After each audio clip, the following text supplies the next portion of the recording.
itu telah menetapkan ekoteologi pada program prioritas kedua, dengan program prioritas pertama adalah meningkatkan kerukunan dan cinta kemanusiaan.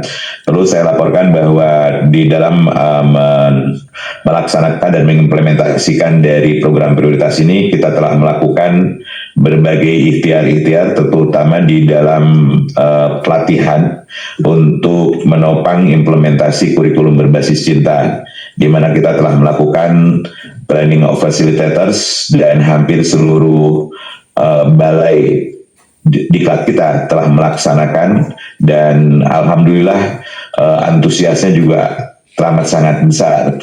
Dan khusus untuk ekoteologi, berdasarkan amanat dari Keputusan Menteri Agama nomor 244 bahwa program prioritas untuk ekoteologi dikoordinasikan oleh Badan Moderasi Beragama dan Pengembangan Sumber Daya Manusia. Dan sebagai koordinator, kita telah melakukan berbagai ikhtiar, salah satunya dengan menerbitkan buku panduan implementasi ekoteologi sebagai official book, sebagai dasar penyusunan kebijakan program ekoteologi di lingkungan Kementerian Agama. Dan tentu saya ingin memberikan apresiasi terhadap Direktorat Jenderal Bimas yang telah merumuskan berbagai hal. Produk-produknya juga sudah nyata, misalnya dari Bimas Islam itu telah melakukan sebuah seminar internasional dan di dalamnya juga telah menerbitkan buku tentang ekoteologi.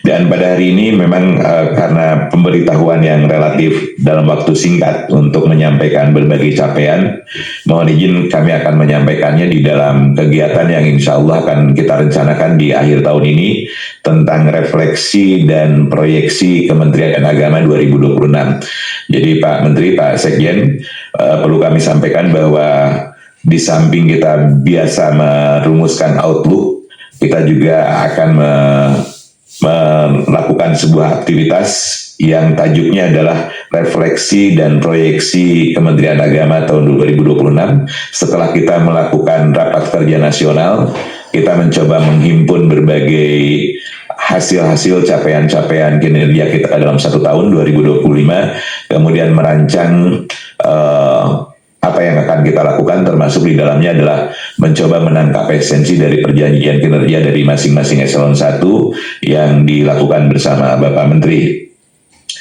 Hal yang akan kami lakukan adalah dengan melakukan agenda rapat koordinasi periodik yang terkait dengan implementasi ekoteologi. Karena dia sifatnya adalah program prioritas, maka kami merencanakan 3 bulan sekali akan melakukan rapat koordinasi untuk kami laporkan langsung ke Pak Menteri tentang capaian-capaian untuk program ekoteologi.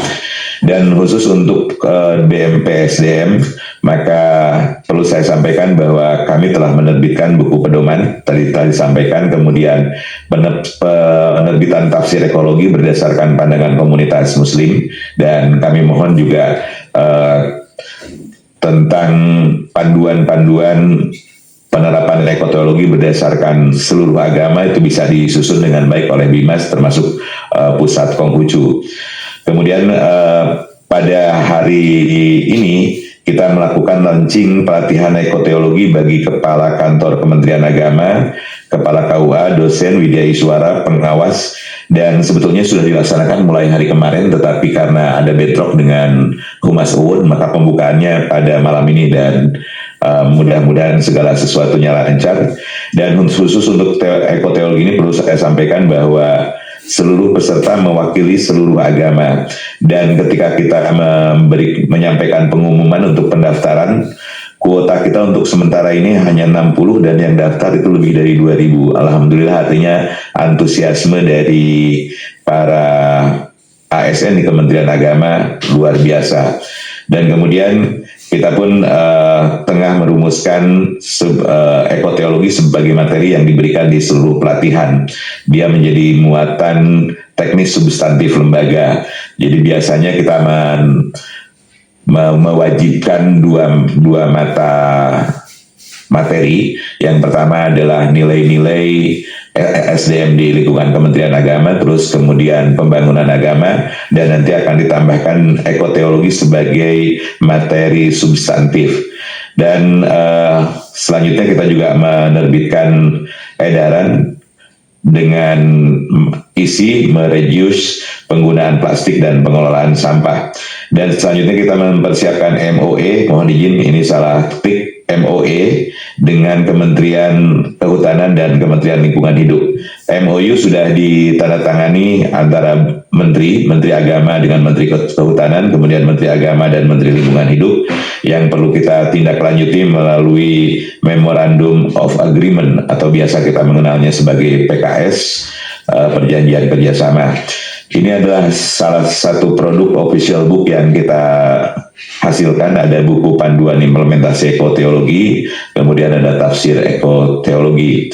Dan yang tengah kita susun bersama dan mudah-mudahan pada tahun depan itu dapat berjalan secara masif, yaitu pelatihan pengembangan kompetensi ekoteologi, di mana kita menetapkan nilai ekoteologi Kementerian Agama dengan nilai-nilai yang pertama bahwa alam semesta merupakan manifestasi dari Tuhan yang menerapkan prinsip penghormatan terhadap lingkungan sebagai bentuk pengabdian spiritual dalam kegiatan sehari-hari. Kemudian yang kedua, memberikan penguatan pemaknaan manusia sebagai khalifah yang menetapkan dan menerapkan prinsip kesakralan alam dalam perencanaan ruang hidup dan aktivitas konsumsi. Kemudian kita juga ingin menjaga kesakralan alam yang seiring dengan kesakralan hidup. Kemudian yang keempat, kita memperkuat konsep keadilan ekoteologi, dan yang kelima adalah keimanan holistik dengan tanggung jawab semesta. Yang kita lakukan di dalam setiap pelatihan itu menyentuh 3 ranah. Ranah yang pertama adalah ranah ilmu, kemudian iman dan amal. Sebagaimana yang kita maklumi bersama bahwa proses pelatihan bagi komunitas dewasa itu harus mengubah 3H di dalam hidupnya. Yang pertama adalah behavior from head, behavior from heart, dan behavior from hand. Artinya bahwa setiap kompetensi tidak berhenti pada ruang pemikiran, tidak stop pada ruang penghayatan, tetapi dapat diimplementasikan dengan baik. Di dalam konteks pengembangan kompetensi ekoteologi, maka kita akan memperkokoh ilmu melalui literasi ekoteologi. Kemudian dalam konteks iman kita akan membangun nilai-nilai kesalehan ekoteologi, dan mohon izin ini salah tik, harusnya amal dengan menciptakan teladan ekoteologis. Ibu dan Bapak yang saya hormati, Bapak Menteri yang kita muliakan, salah satu ikhtiar kita, kami membuat surat edaran tentang kebijakan ekoteologi di lingkungan Badan Moderasi Beragama dan Pengembangan Sumber Daya Manusia. Yang pertama adalah reduce terhadap penggunaan botol minuman plastik kemasan, kemudian penyediaan dispenser dan refill station, penggunaan tumbler atau alat minum pribadi, dan ini sudah kita laksanakan di setiap pelatihan. Setiap pelatihan kita berikan, di samping ATK juga kita memberikan tumbler sebagai habituation, pembiasaan bagi para peserta pelatihan di dalam menjalankan konsep ekoteologi. Kemudian juga kita membangun konsep tentang pengelolaan sampah berbasis ekoteologi untuk seluruh balai dan penyediaan ruang hijau. Dan alangkah senangnya kami kalau misalnya surat edaran ini menjadi surat edaran yang berlaku untuk semua Kementerian Agama. Dan MOU yang telah kita bangun yang perlu ditindaklanjuti sebagaimana yang saya sampaikan tadi. MOU yang ditindaklanjuti dengan MOE itu antara Kementerian Kehutanan dan Kementerian Lingkungan Hidup, dan nanti insya Allah akan kami laksanakan.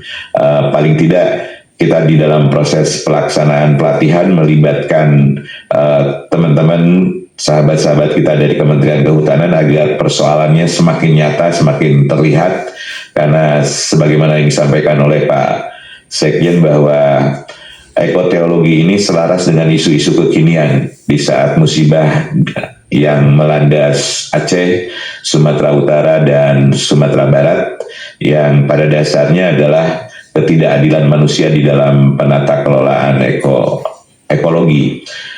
Dan Saya kira itu saja yang bisa saya sampaikan. Terima kasih atas perhatiannya. Mohon maaf atas hal-hal yang kurang berkenan. Hanya pada Allah lah kita memohon pertolongan dan hanya pada Allah lah kita memohon ampunan. Terima kasih. Allahumma fiqh lakum tariq. Wassalamualaikum warahmatullahi wabarakatuh. Om Santi Santi Santi Om. Salam sehat, salam bahagia. Terima kasih Pak Kaban. Ada tambahan dari Pak Ses? Cukup? Baik, terima kasih. Izin Pak Menteri, teman-teman sekalian yang saya hormati, sebelum saya persilakan yang lain, ada catatan kecil Pak Kaban. Pertama, pemateri dari Lokakarya ya. Kalau saya lihat ini baru tiga tema ya. Nanti kita dengar arahan Pak Menteri. Saya usulkan tokoh-tokoh ormas tampaknya belum ya. Jadi NU, Muhammadiyah, dan ormas-ormas besar yang lain termasuk MUI juga menurut saya penting untuk kita dengarkan masukannya. Mungkin ada satu sesi khusus tokoh-tokoh ormas termasuk MUI. Yang kedua, tokoh-tokoh terkait dengan asta protas, misalnya aktivis tentang ekoteologi misalnya. Jadi ya isu-isu lingkungan begitu, mungkin perlu ada satu sesi atau satu narasumber saja. Itu dipikirkan kira-kira siapa yang dianggap paling tepat memberikan masukan terkait dengan implementasi ekoteologi dari sisi yang bukan teolog tetapi praktis lingkungan misalnya. Mungkin dari Walhi misalnya juga saya kira untuk kita dengar masukannya. Begitu juga terkait dengan pemberdayaan ekonomi umat.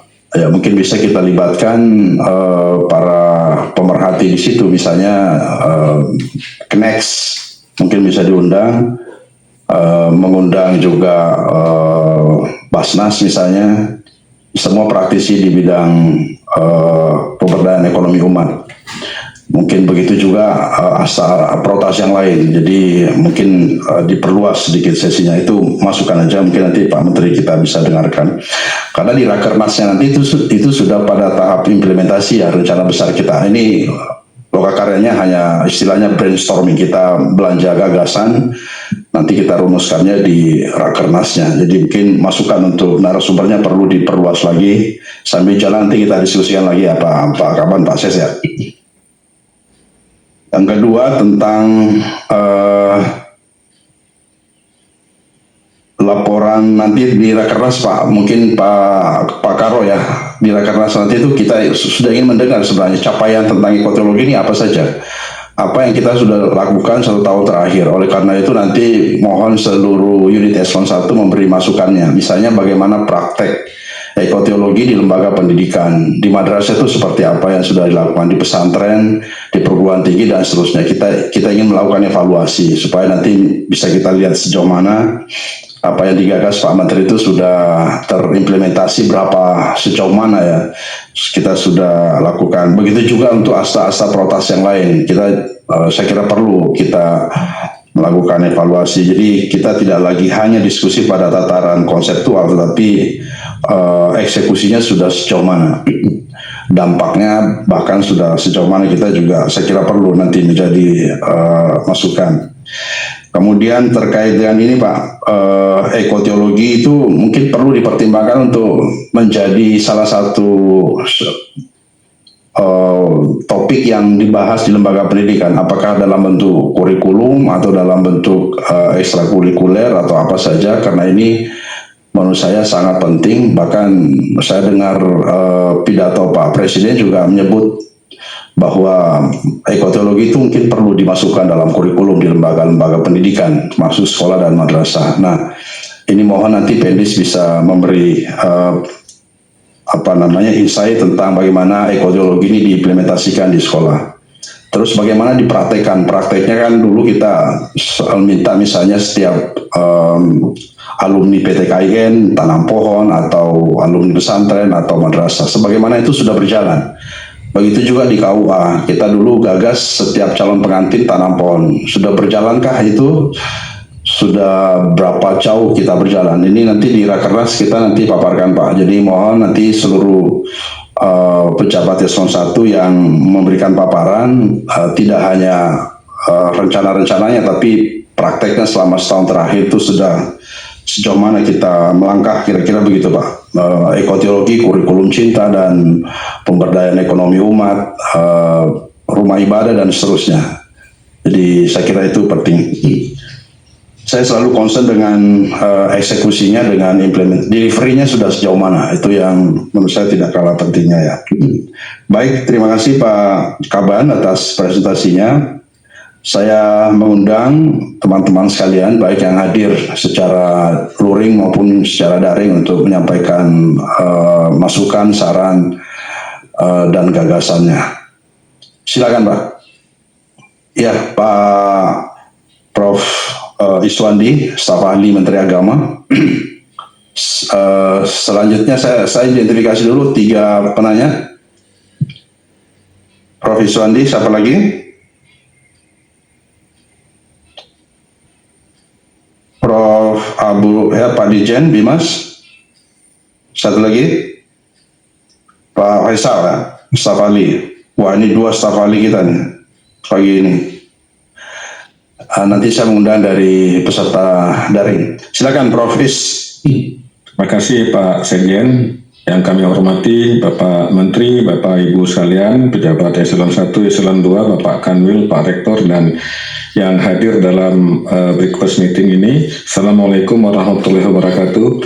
Saya singkat saja Bapak, saya pikir ekoteologi ini bukan saja kebutuhan kita di Kementerian Agama, tapi kebutuhan dunia, karena hampir beberapa daerah saya pantau juga saat ini mengalami semacam bencana alam ya. India terbaru, kemarin juga Sulawesi sudah mulai banjir. Jadi kita berkontribusi sebenarnya bagaimana melihat kerusakan alam itu dalam perspektif teologis keagamaan. Nah, dalam rangka itu saya terinspirasi dari UI Grand Metric ya. Bagaimana ke depan bisa nggak misalnya kita menggagas atau menginisiasi semacam ekoteologi metrik ya. Jadi ini upaya kita untuk memberi peringkat kepada lembaga negara khususnya di Indonesia, tapi bisa meluas nanti ke dunia kalau memang diterima secara global, terkait dengan komitmen lembaga-lembaga negara dan upaya berkelanjutan. Ini sesuai dengan arah MDG terkait dengan bagaimana kita menilai sistem kebijakan, lingkungan hijau, pembangunan berkelanjutan dari masing-masing lembaga yang bisa kita nilai, dan ini bersifat terbuka sebenarnya untuk mengawali dari Indonesia lah sebenarnya agama bisa berkontribusi terhadap kerusakan alam, perubahan iklim, untuk menuju kepada tata kelola berkelanjutan. Kalau di UI Green Metric itu ada beberapa kriteria yang bisa kita adopsi, tapi dalam perspektif yang lebih religius ya.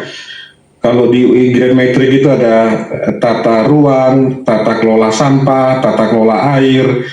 Mungkin kita bisa mengadopsi dalam perspektif yang lebih lembut, dalam perspektif yang lebih religius.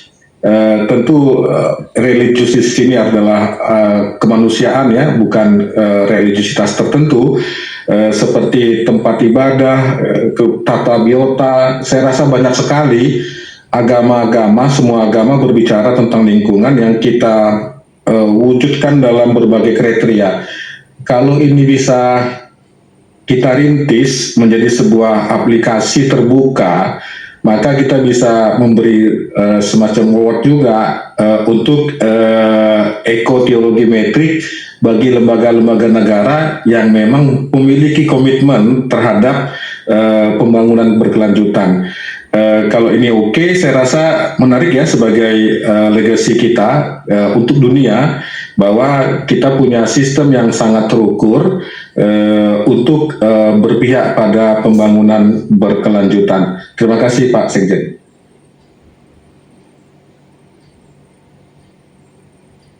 Yang jadi pertimbangan karena lingkungan ini kan ada kementeriannya sendiri ya, ada Kementerian Lingkungan Hidup dan seterusnya.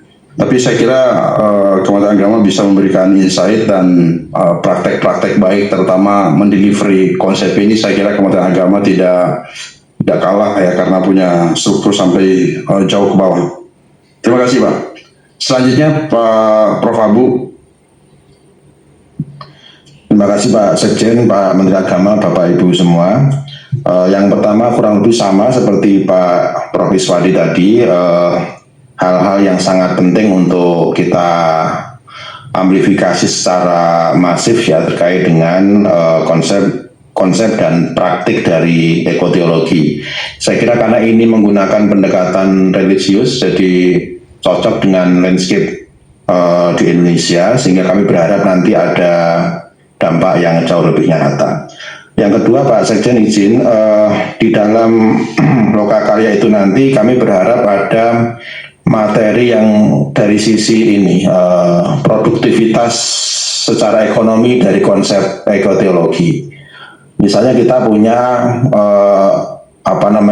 hutan wakaf atau green zakat, terutama hutan wakaf ya, itu di info yang kita dengar itu sebenarnya sudah sampai pada level trading karbon, jadi perdagangan karbon yang sangat produktif untuk aspek-aspek ekonomi kita. Saya kira kalau ada tonjokan dari sisi produktivitas ekonomi, maka konsep ekoteologi jauh lebih cepat untuk membumi dari sekedar praktek yang biasa-biasa saja. Saya kira itu mungkin hal penting yang kami sampaikan untuk lokakarya nanti Pak Sekjen, Pak Menteri Agama. Terima kasih. Perdagangan karbon poinnya ya Pak. Itu menarik itu. Ya, selanjutnya Pak Faisal, silakan Pak. Terima kasih Pak Sekjen. Bismillahirrahmanirrahim. Assalamualaikum warahmatullahi wabarakatuh. Yang saya hormati Pak Menteri Agama, Bapak Sekjen, dan teman-teman semuanya yang hadir di dalam rapat pagi ini maupun melalui Zoom. Yang pertama terkait dengan acara lokakarya ya, yang mungkin saya terjemahkan, Pak Menteri itu menginginkan lokakarya itu semacam urung rembuk lah, kita mendengar dari stakeholder kita itu terhadap keinginan Kementerian Agama ke depan itu seperti apa. Itu yang saya tangkap dari Pak Menteri beberapa waktu yang lalu. Nah, oleh karena itu saya kira tema yang kita perlu dengarkan dari masyarakat itu tentu terkait dengan dua fungsi kita, fungsi keagamaan dan fungsi pendidikan. Yang kalau saya tangkap dari Pak Menteri, ini dengan hilangnya Dirjen Haji, nanti fungsi keagamaan kita itu arahnya seperti apa sih gitu, kira-kira seperti itu. Nah, oleh karena itu saya kira mungkin di dalam pembahasan tema-tema tersebut itu lebih mempertimbangkan juga apa yang menjadi program prioritasnya Menteri sekarang gitu, karena ini kan bagaimanapun sudah masuk di dalam rensra kita gitu. Jadi oleh karena itu tidak ada salahnya isu yang kita akan bahas di sana itu juga terkait dengan, misal kalau terkait keagamaan, apa sih kalau ini sekarang kita punya gagasan pemberdayaan rumah ibadah, seperti apa idealnya yang diharapkan oleh masyarakat. Kemudian Pak Menteri punya program pemberdayaan ekonomi umat, seperti apa yang sebenarnya diinginkan oleh masyarakat gitu. Itu yang kalau saya melihat dengan cara seperti itu kita akan lebih mudah menerjemahkan keinginan masyarakat itu di dalam program kita. Karena pada akhirnya apapun aspirasi masyarakat itu harus kita terjemahkan dalam bentuk kegiatan yang konkret yang kemudian harus didukung dengan anggaran yang cukup. Termasuk juga di pendidikan Pak Sekjen. Kita ini kan akan dalam waktu dekat itu akan mendirikan Dirjen Pesantren. Nah, seperti apa, walaupun sekarang sudah ada halakoh yang dilakukan oleh Pak Basnang dan kawan-kawan di beberapa daerah. Nah, ini juga bisa menjadi momen media untuk juga kita mendengar dari teman-teman dari masyarakat perspektif terhadap Dirjen Pesantren seperti apa gitu. Dan mungkin juga, nah oleh karena itu mungkin strategi mempersiapkan umat dalam konteks layanan keagamaan pendidikan ini kalau bisa mungkin temanya juga dipisah karena bebannya cukup berat. Agama mungkin kalau dikulitin sampai paling kecil itu cukup luar biasa, hal-hal yang memang masih harus kita kerjakan di Kementerian Agama, di pendidikan juga begitu. Nah, yang kedua terkait dengan program ekoteologi, dan ini saya kira yang saya terjemahkan sederhana selama ini apa yang diinginkan Pak Menteri itu adalah bagaimana kita memperlakukan lingkungan hidup itu dengan pendekatan agama. Nah, konkretnya apa gitu. Nah, saya kira mungkin apa yang sekarang sudah dikerjakan oleh teman-teman kan juga sudah banyak berjalan di lapangan. Kita melihat di madrasah-madrasah, kalau nggak salah saya misalnya seperti Mandua di Kediri ya kalau nggak salah itu. Mereka itu punya program bagaimana mendaur ulang sampah gitu, atau bangku-bangku yang rusak gitu kan, dari kayu itu kan mereka kalau nggak salah mereka repair kembali sehingga bisa nah ini kan juga bagian dari bagaimana kemudian kayu itu tidak terlalu banyak ditebang, kayu yang meja yang sudah rusak diperbaiki dan itu bisa digunakan kembali. Itu saya kira juga bagian dari ekoteologi yang konkret sudah dilakukan oleh teman-teman di madrasah.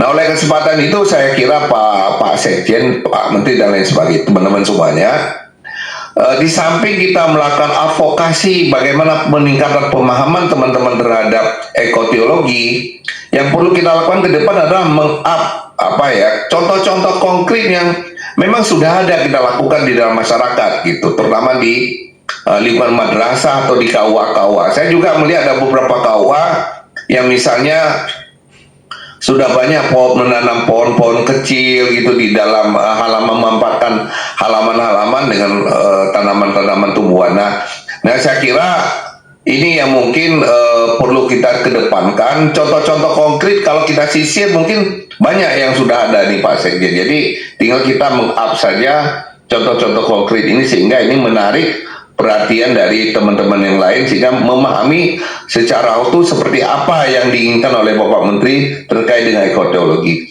Demikian pandangan dan saran saya Pak Sekjen. Terima kasih. Assalamualaikum warahmatullahi wabarakatuh. Waalaikumsalam warahmatullahi wabarakatuh. Terima kasih Pak Faisal. Jadi Pak Faisal ini selain narasumber yang disoroti juga tentang tema mungkin Pak ya, tema di Lokakarya itu beliau mengusulkan selain memperhatikan astaprotas lah kira-kira ya, astaprotasnya Pak Menteri dan dua fungsi Kementerian Agama, Pendidikan dan Agama, dilihat dari situ. Saya kira menarik Pak. Selanjutnya Mas Gugun sama Pak Ahmad Hidayatullah. Silakan Pak. Ya, izin pimpinan, salam sejahtera untuk kita semuanya. Singkat dan padat. Pertama, kita harus mendefinisikan sendiri itu apa itu ekoteologi. Saya kira masih banyak dari kita itu kurang memahami what does ekoteologi means for us and for society. Jadi ini definisi yang harus kita artikan secara utuh dulu, itu pertama. Yang kedua, ini yang paling urgent. Pertama, turut berduka cita kepada sahabat-sahabat kita yang berduka di Sumatera Utara, kemudian di Aceh dan di Sumatera Barat. Terkait hal ini, pertama kita mengingatkan kembali apa kebijakan Kementerian Agama secara makro dan mikro terhadap saudara-saudara kita yang sedang berduka di Sumatera Utara dan Aceh dan Sumatera Barat. Karena ketika kami turun ke lapangan, ya saudara-saudara kita pertama adalah isu tentang kelaparan. Jadi pertama itu, jadi saudara kita yang statusnya di daerah itu kekurangan sandang, pangan, papan. Secara makro dan mikro, saya kira kami meyakinkan kembali bagaimana kebijakan Kementerian Agama untuk menolong saudara kita. Yang kedua, ini tentang masalah rumah ibadah. Saudara kita banyak sekali tertimpa dan rusak ya di daerah-daerah tentang dampak dari bencana ini, rumah ibadah kita. Kemudian yang ketiga adalah secara fasilitas pendidikan. Nah ini teman-teman kita yang di 3 daerah lokasi ini terisolir, mereka tidak ada sekolah pendidikan baik di pesantren, madrasah maupun di keagamaan yang lain. Nah ini perlu kebijakan dan aksi yang cepat dari Kementerian Agama. Kemudian tentang ekoteologi, saya kira ini penting ke depan. Dulu pas awal-awal saya banyak mendengar dan melihat di lapangan dulu banyak yang mencibir itu apa ekoteologi, dan sekarang akhirnya teman-teman kita di Kementerian Agama itu aware what does ekoteologi means as a social and as a person. Jadi dulu saya kira awal-awal banyak yang mencibir kepada Menteri Agama, akhirnya sekarang teman-teman dari seluruh satuan keagamaan begitu sangat penting tentang ekoteologi itu sendiri. Saya kira ini mengingatkan, jadi semua program yang apa yang disampaikan oleh Pak Menteri Agama adalah itu sangat penting sekali dan perlu kita realisasikan bersama-sama. Kemudian lebih daripada itu, ke depan saya kira penting bagaimana kita lebih mengutamakan kepada green policy, itu kebijakan hijau. Jadi setiap satuan kebijakan program dan direktorat semua yang ada di kita itu lebih pada mengutamakan kepada green policy. Nah itu banyak secara literatur apa itu green policy. Sekarang di dunia internasional lebih kepada green parlemen, parlemen kebijakan politik secara hijau. Nah ini juga saya kira di pemerintahan kita juga perlu menerapkan tentang green policy terhadap direktorat-direktorat yang akan melaksanakan program-programnya tahun 2026. Kemudian masukan ini Prof. Ali mungkin Lokakarya lebih kepada action plan. Jadi kita follow up-nya apa itu nanti ketika Lokakarya di lapangan mungkin itu lebih kepada environmental issues. Yang terakhir ini cross the issues dalam memperingati HAM, saya kira Hari Amal Bakti, kita lebih humble, lebih menggrassroots dan lebih impactful. Saya kira kegiatan-kegiatannya tidak harus hura-hura dan kita lebih melihat bagaimana sosial masyarakat keadaan hari ini, bagaimana kita mencari uang 1.000 aja di zaman sekarang sangat sulit sekali. Oleh karena itu bagaimana Kementerian Agama berdampak di lingkungan sosial sekitar. Saya kira itu, izin, terima kasih. Ya, terima kasih Mas Gugun. Pak Aceh ada ya, Pak Karo ya. Pak Karo, jadi jalan terus Pak ini donasi yang kita kumpulkan kepada seluruh masyarakat. Ya, silakan Pak. Satu lagi terakhir ya. Oh, ada 2 lagi terakhir baru kita ke peserta dari luar. Pak Ahmad dulu, silakan Pak Ahmad. Terima kasih Pak Sekjen, yang sama-sama kita hormati Bapak Menteri Agama, Bapak-bapak pejabat pimpinan Madya yang saya hormati, serta bapak-bapak, ibu-ibu, pejabat pimpinan Pratama, hadirin-hadirat semuanya, insya Allah dirahmati Allah.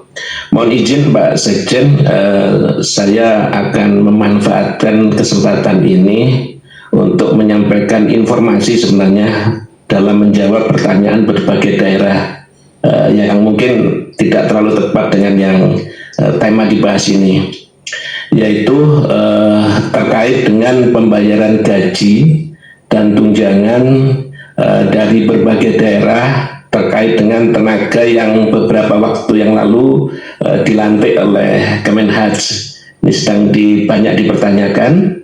Untuk itu mohon izin kami akan menyampaikan informasi ini kepada para Kakanwil supaya diteruskan nanti ke kabupaten kota, dan informasi ini sebenarnya sudah ada pedoman pokoknya, hanya memberikan penegasan saja kepada beliau semua.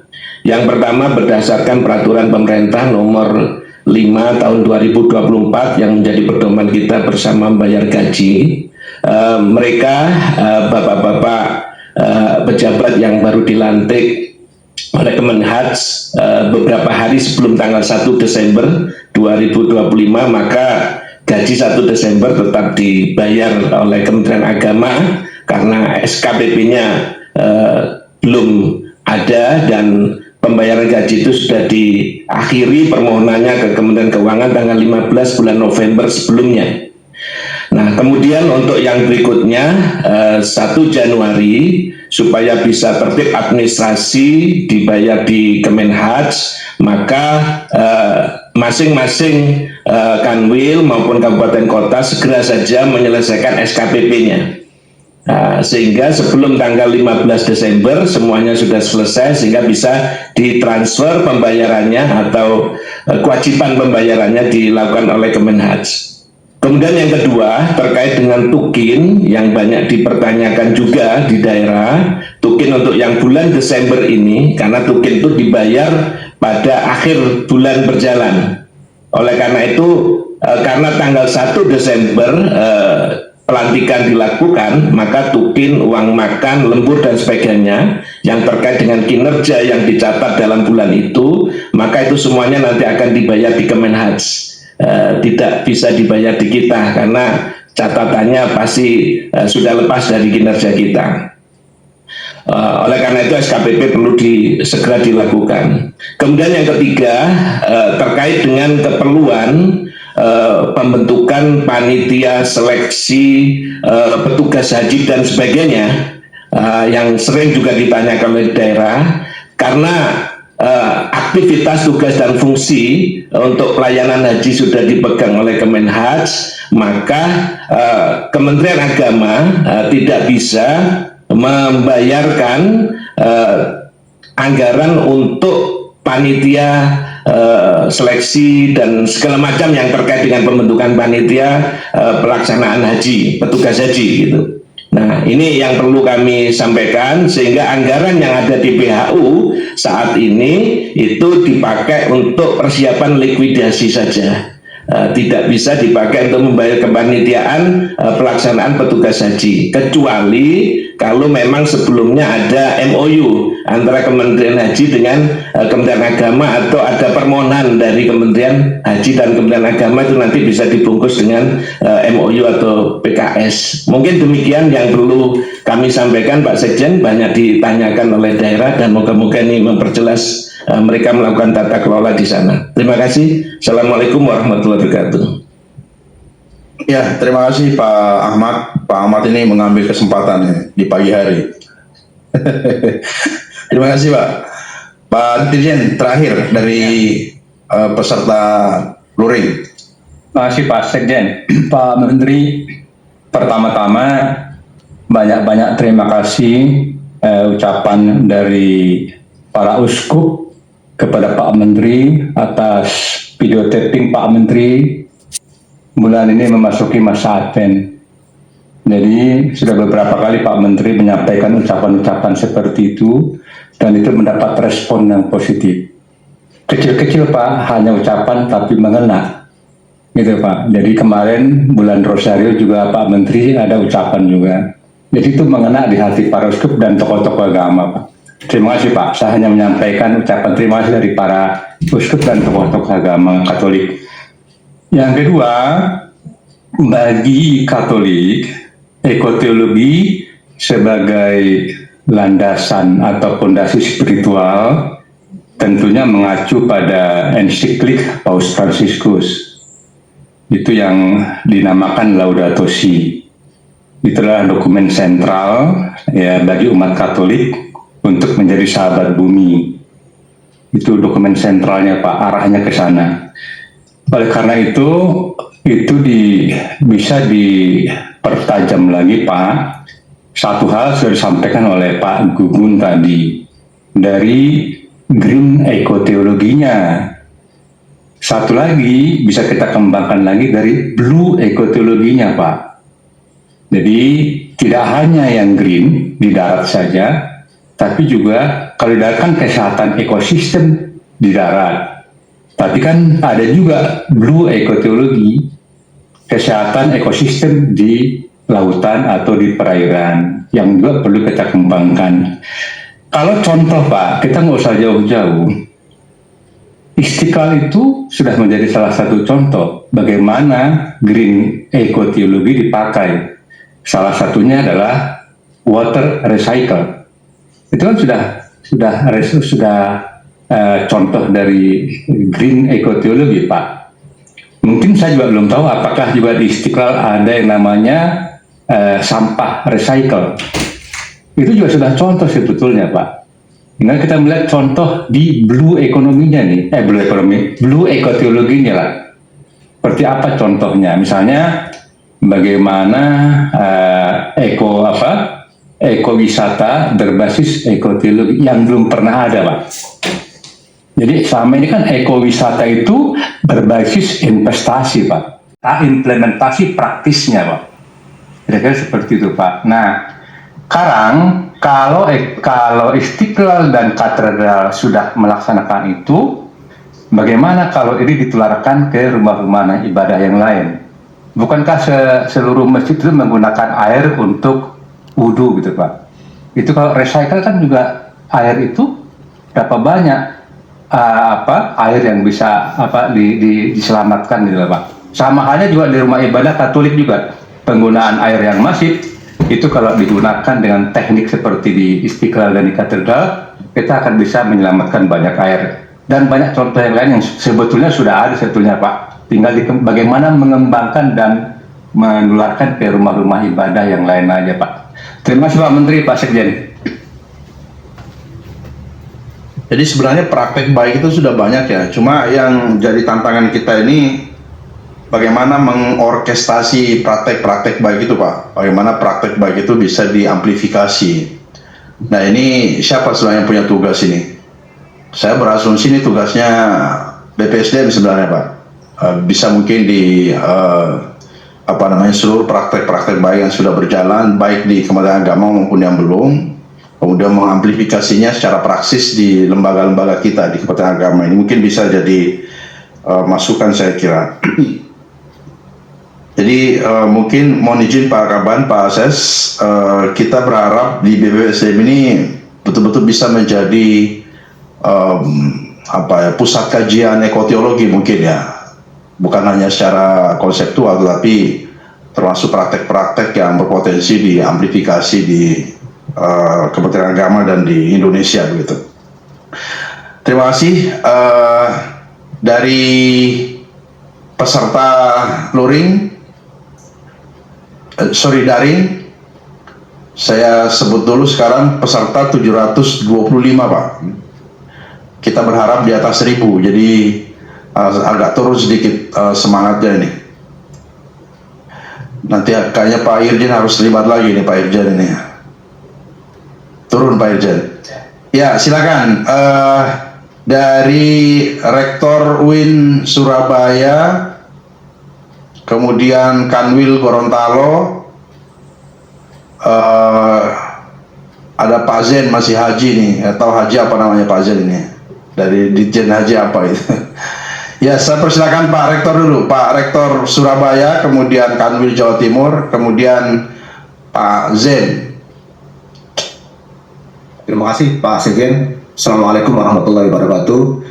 Yang kami hormati Pak Menteri, Pak Sekjen, dan seluruh jajaran pimpinan. Izin soal ekoteologi banyak best practice yang sudah disampaikan dan beberapa program aksi juga sudah disampaikan. Izin mengusulkan Pak Sekjen, yang kita butuhkan setelah ini adalah soal mainstreaming ekoteologi.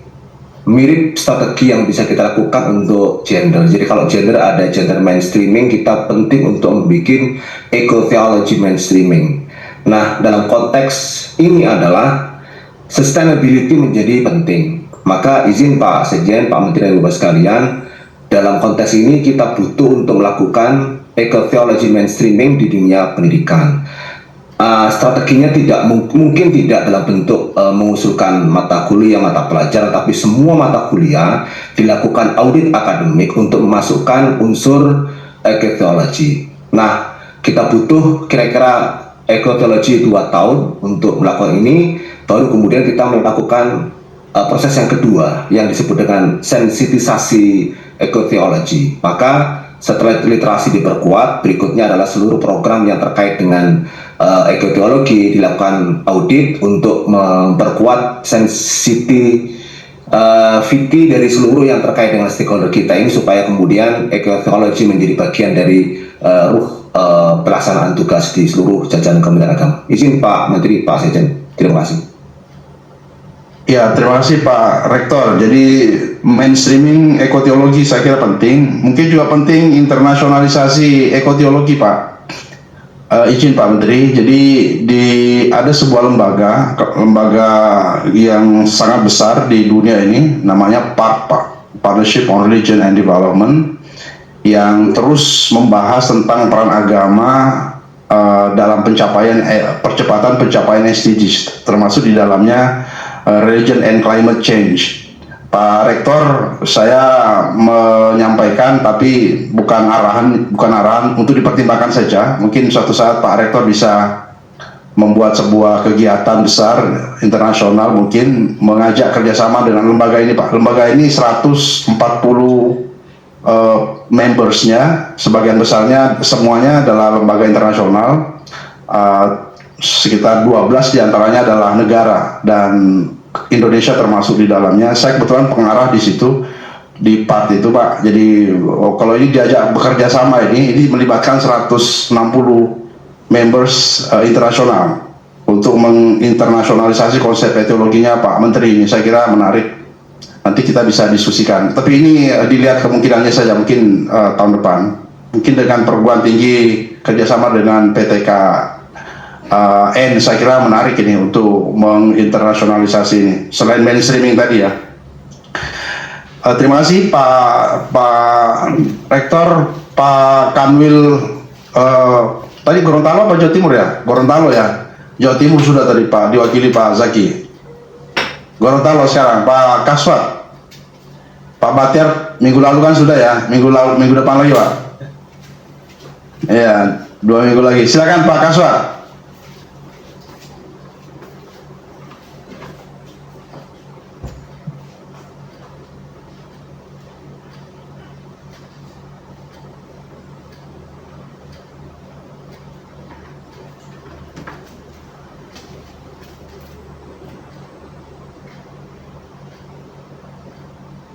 Suaranya Pak Kaswat.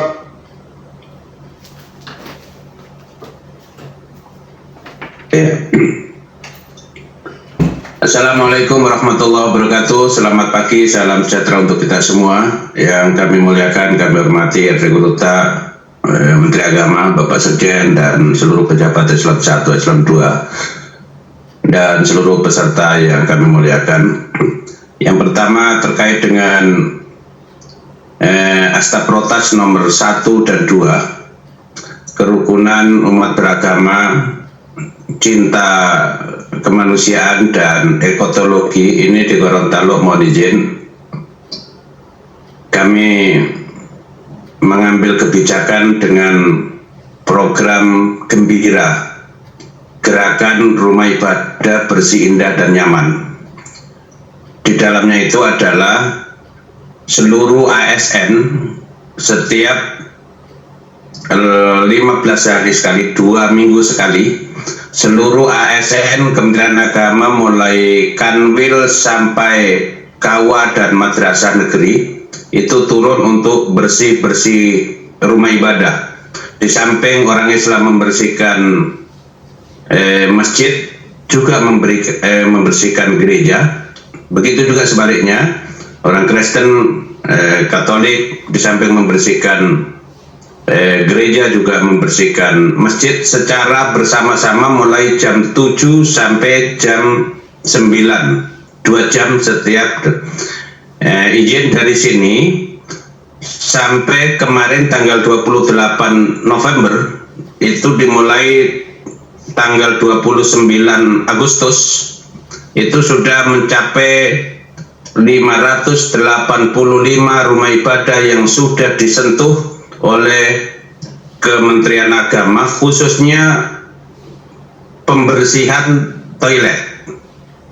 Program ini ternyata mendapat respon yang luar biasa, Bapak Menteri dan Pak Sekjen, karena terlibat pengurus masjid dan sangat enjoy, sekaligus langsung laporan seluruh provinsi Gorontalo bergerak secara serentak. Mungkin tadi disampaikan kalau ini ada nanti ekoteologi sebagai ciri khas Bapak Menteri, pemikiran dari Pak Menteri akan dijual menjadi internasionalisasi, maka di Gorontalo itu justru terbalik, yaitu dengan acuan Kementerian Agama berdampak, maka mau tidak mau Kementerian Agama harus turun ke rumah ibadah dan ke desa-desa. Maka saya pikir ini di Gorontalo kecil-kecil mungkin ya, tetapi hasilnya nampak berbasis data dan angka dan kinerja. Saya biasa berpikir ini program desalisasi atau apa, mendesakan program Pak Menteri dari Jakarta turun ke desa-desa, ke kampung-kampung, dari masjid ke masjid setiap 2 minggu sekali. Saya kira ini laporan kami Bapak Sekjen bahwa di Gorontalo dalam rangka mengimplementasikan Asta Protas, kerukunan umat beragama, cinta kemanusiaan, dan ekologi, di samping menanam pohon-pohon di kawah, di madrasah dan lain sebagainya, Kanwil sudah menetapkan sebagai salah satu inovasi, yaitu yang bernama Gembira, Gerakan Rumah Ibadah Bersih, Indah dan Nyaman, sekaligus menjadi pintu masuk kerukunan umat beragama, karena substansi kerukunan adalah merasa nyaman hidup sesama anak bangsa. Saya kira mungkin ini yang dapat kami laporkan dari Gorontalo. Terima kasih. Assalamualaikum warahmatullahi wabarakatuh. Terima kasih Pak Kanwil. Saya suka programnya Pak Kanwil ini. Ini mohon diamplifikasi ini Pak. Jadi ini didengar oleh Kanwil se-Indonesia, Kakang Kemenag juga, Pak Rektor juga. Saya kira ini praktek baik yang harus diamplifikasi, langsung diimplementasikan dan berdampak, dirasakan langsung oleh masyarakat. Terima kasih Pak Kaswat, saya sangat mengapresiasi. Selanjutnya masih ada waktu Pak. Dari Kakang Kemenag mungkin ada yang Maluku Utara, Pembimas dari Maluku Utara, Pak Wens. Silakan Pak.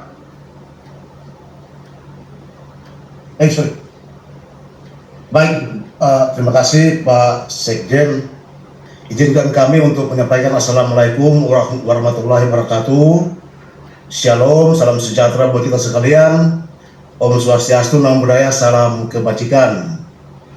Yang mulia Pak Menteri, yang kami hormati Pak Sekjen, pejabat tinggi, Eselon 1, dan para kekanwil, serta yang hadir pada Zoom ruang yang berbahagia ini. Pertama, perkenankan kami untuk menyampaikan salam Pak Menteri dari umat Katolik di daerah 3T, Pak Menteri, di Taliabu dan juga Kepulauan Sula, atas ucapan selamat masuki masa Advent untuk umat Katolik. Mereka mendawat saya untuk menyampaikan salam ini, dan pada kesempatan ini saya bisa menyampaikan salam kepada Pak Menteri. Terima kasih Pak Menteri. Yang berikutnya kami menginformasikan saja bahwa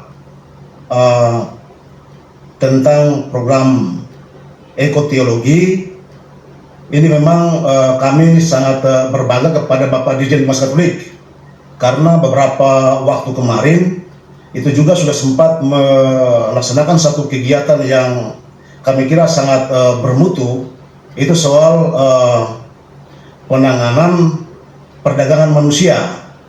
Itu dibuat seminar dan itu sangat luar biasa. Kami sangat mengapresiasi Pak Dirjen.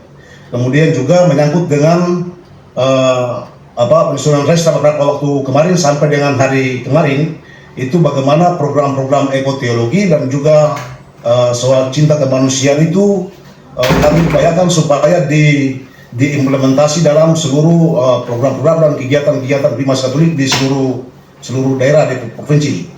Dan ini luar biasa. Jadi tadi juga disampaikan oleh Pak Dirjen menyangkut dengan soal daratan yang harus hijau, tapi juga lautan. Memang kami berada di lepas pantai, di Maluku Utara memang 70% lautan, hanya 30% daratan, sehingga memang program bagaimana untuk menciptakan laut yang bersih itu tentu menjadi program utama kami. Mungkin itu saja yang dapat kami sampaikan Pak Menteri, Pak Sekjen, dan teman-teman sekalian, bahwa memang program ini sangat kami banggakan dan program ini luar biasa. Terima kasih. Assalamualaikum warahmatullahi wabarakatuh. Shalom, salam sejahtera buat kita sekalian. Om Swastiastu, Namo Buddhaya, salam kebajikan. Terima kasih Pak. Alhamdulillah bisa berkomunikasi langsung dengan Pak Menteri ya Pak. Saya kembali ke Pak Kaswat dulu Pak. Pak Kaswat, saya ingin programnya Pak Kaswat ini kita amplifikasi secara nasional. dari Gorontalo untuk Indonesia kira-kira ya. Jadi nanti kita diskusi Pak, saya ingin ini kita terapkan di seluruh Indonesia. Pak Kakan Kemenak tadi juga saya kira mendengar ya penyampaian dari dari Gorontalo. Ada dari yang terdampak atau yang terkena musibah langsung ini Pak Sumper Mulia Harahap, Rektor Madinah nih, Mandailing Natal. Ya Pak Sumber, silakan Pak Sumber. Terima kasih Pak Sekjen. Assalamualaikum warahmatullahi wabarakatuh. Salam sejahtera untuk kita semuanya, yang sama-sama kita muliakan Bapak Menteri Agama kita dan juga Bapak Sekjen dan juga tentu narasumber kita Bapak Kaban. Izin melalui Bapak Ketua Forum Prof. Masnun dan juga Bendahara Prof. Wasian, saya sampaikan Sekjen bahwa dengan adanya program kita terkait dengan ekoteologi ini, sudah saatnya kita memang mencoba untuk lebih masif lagi, khususnya dalam konteks perguruan tinggi gitu. Artinya dengan kejadian terakhir ini, khususnya bencana yang ada di Sumatera Utara, Sumatera Barat dan juga di Aceh ini, malah saya kira memang yang tidak banyak terdeteksi oleh pemerintah kita, yang disampaikan Pak Menteri Agama dan juga Bapak Sekjen, bahwa di lokasi kita itu yang merupakan basis dan juga sumber mahasiswa kita dari Sibolga dan juga Tapanuli Tengah dan juga Tapanuli Selatan itu banyak yang belum tersentuh oleh pemerintah gitu. Tapi kita insya Allah terus untuk bisa melakukan hal-hal yang bisa membantu masyarakat. Dan memang pada ini Pak Menteri, Pak Sekjen, bahwa illegal logging itu, pembabatan hutan itu sangat luar biasa, sehingga memang melalui Pak Dirjen bahwa pendidikan agama atau implementasi kurikulum yang mencoba mengedepankan berwawasan lingkungan itu untuk lebih tinggi lagi kita misalnya mengajarkan kepada anak-anak kita terkait dengan bagaimana kita bisa bersahabat dengan lingkungan gitu. Kalau dulu kita mencoba untuk memasukkan dalam kurikulum kita pendidikan anti korupsi, sekarang ini Pak Menteri, Pak Sekjen dan juga Bapak Dirjen Pendidikan Islam, bahwa kita sudah saatnya kita memang harus lebih masif lagi untuk bagaimana kita mencoba menerapkan pendidikan ekoteologi atau lingkungan yang berwawasan lingkungan kepada anak-anak didik kita, mahasiswa dan juga anak sekolah kita. Oleh karena itu kami sampaikan Pak Menteri, bahkan kemarin itu mohon maaf dengan banjir yang begitu tersebar luas, Bapak Rektor UIN Padang Sidimpuan itu sampai 5 hari kehilangan kontak. Walaupun pada akhirnya memang di Langsa itu beliau pulang dari Aceh itu sudah bisa dilakukan kontak, akan tapi begitulah kondisi yang ada di daerah kita. Oleh karena itu mudah-mudahan dengan semua kejadian yang belakangan ini kita alami dan juga betul-betul disaksikan oleh semua rakyat Indonesia, dan kemarin juga alhamdulillah Pak Prabowo Presiden kita sudah hadir di Sibolga, dan tentunya insya Allah melalui petunjuk dan juga arahan dari Pak Menteri, Pak Sekjen dan juga Bapak pimpinan kita dari Kementerian Agama, insya Allah mungkin Pak Menteri sebulan itu untuk mengembalikan katakanlah mungkin psikologi masyarakat kita khususnya yang ada di Tabaksel ini, Sibolga, Tapanuli Tengah dan juga katakanlah Batang Toru yang di situ ada tambang tambang emas itu luar biasa. Pak Menteri masih butuh kita kerja keras dan juga kerja cerdas untuk bagaimana kita mengembalikan psikologi masyarakat kita. Terima kasih Pak Menteri, Pak Sekjen dan juga Pak Kaban selaku narasumber kita. Saya kembalikan. Assalamualaikum warahmatullahi wabarakatuh. Salam sejahtera untuk kita semuanya. Terima kasih Pak Sumper. Pak Sumper ini Sekretaris Forum Rektor PTKIN ya. Siap Pak Sekjen. Kami turut merasakan apa yang Pak Sumper rasakan. Kelihatan Pak Sumper ini lelah sekali mukanya ya Pak ya. Siap Pak Sekjen. Semangat Pak. Masih ada waktu 2 penanya lagi. Ada kita kasih 1 perempuan ini, ada Ibu Martin dan Bu Ilvi, tapi saya kali ini saya pilih Bu Martin ya, Bu Ilvi ya, karena beliau terdampak di musibah ini di Sumatera Barat.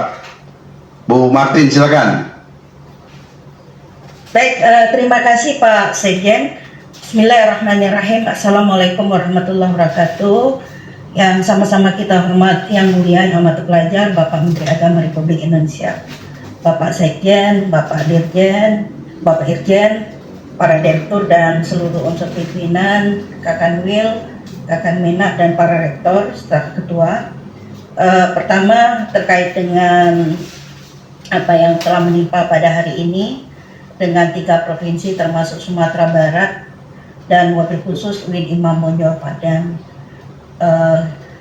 Kita sudah memiliki beberapa data dan kita juga berterima kasih kepada Pak Menteri yang telah mengutus Pak Direktur untuk meninjau langsung kondisi daripada UIN Imam Bonjol Padang. Kemarin Pak Direktur Pak Karoum dan Kasubdit Kesiswaan yang telah melihat secara langsung.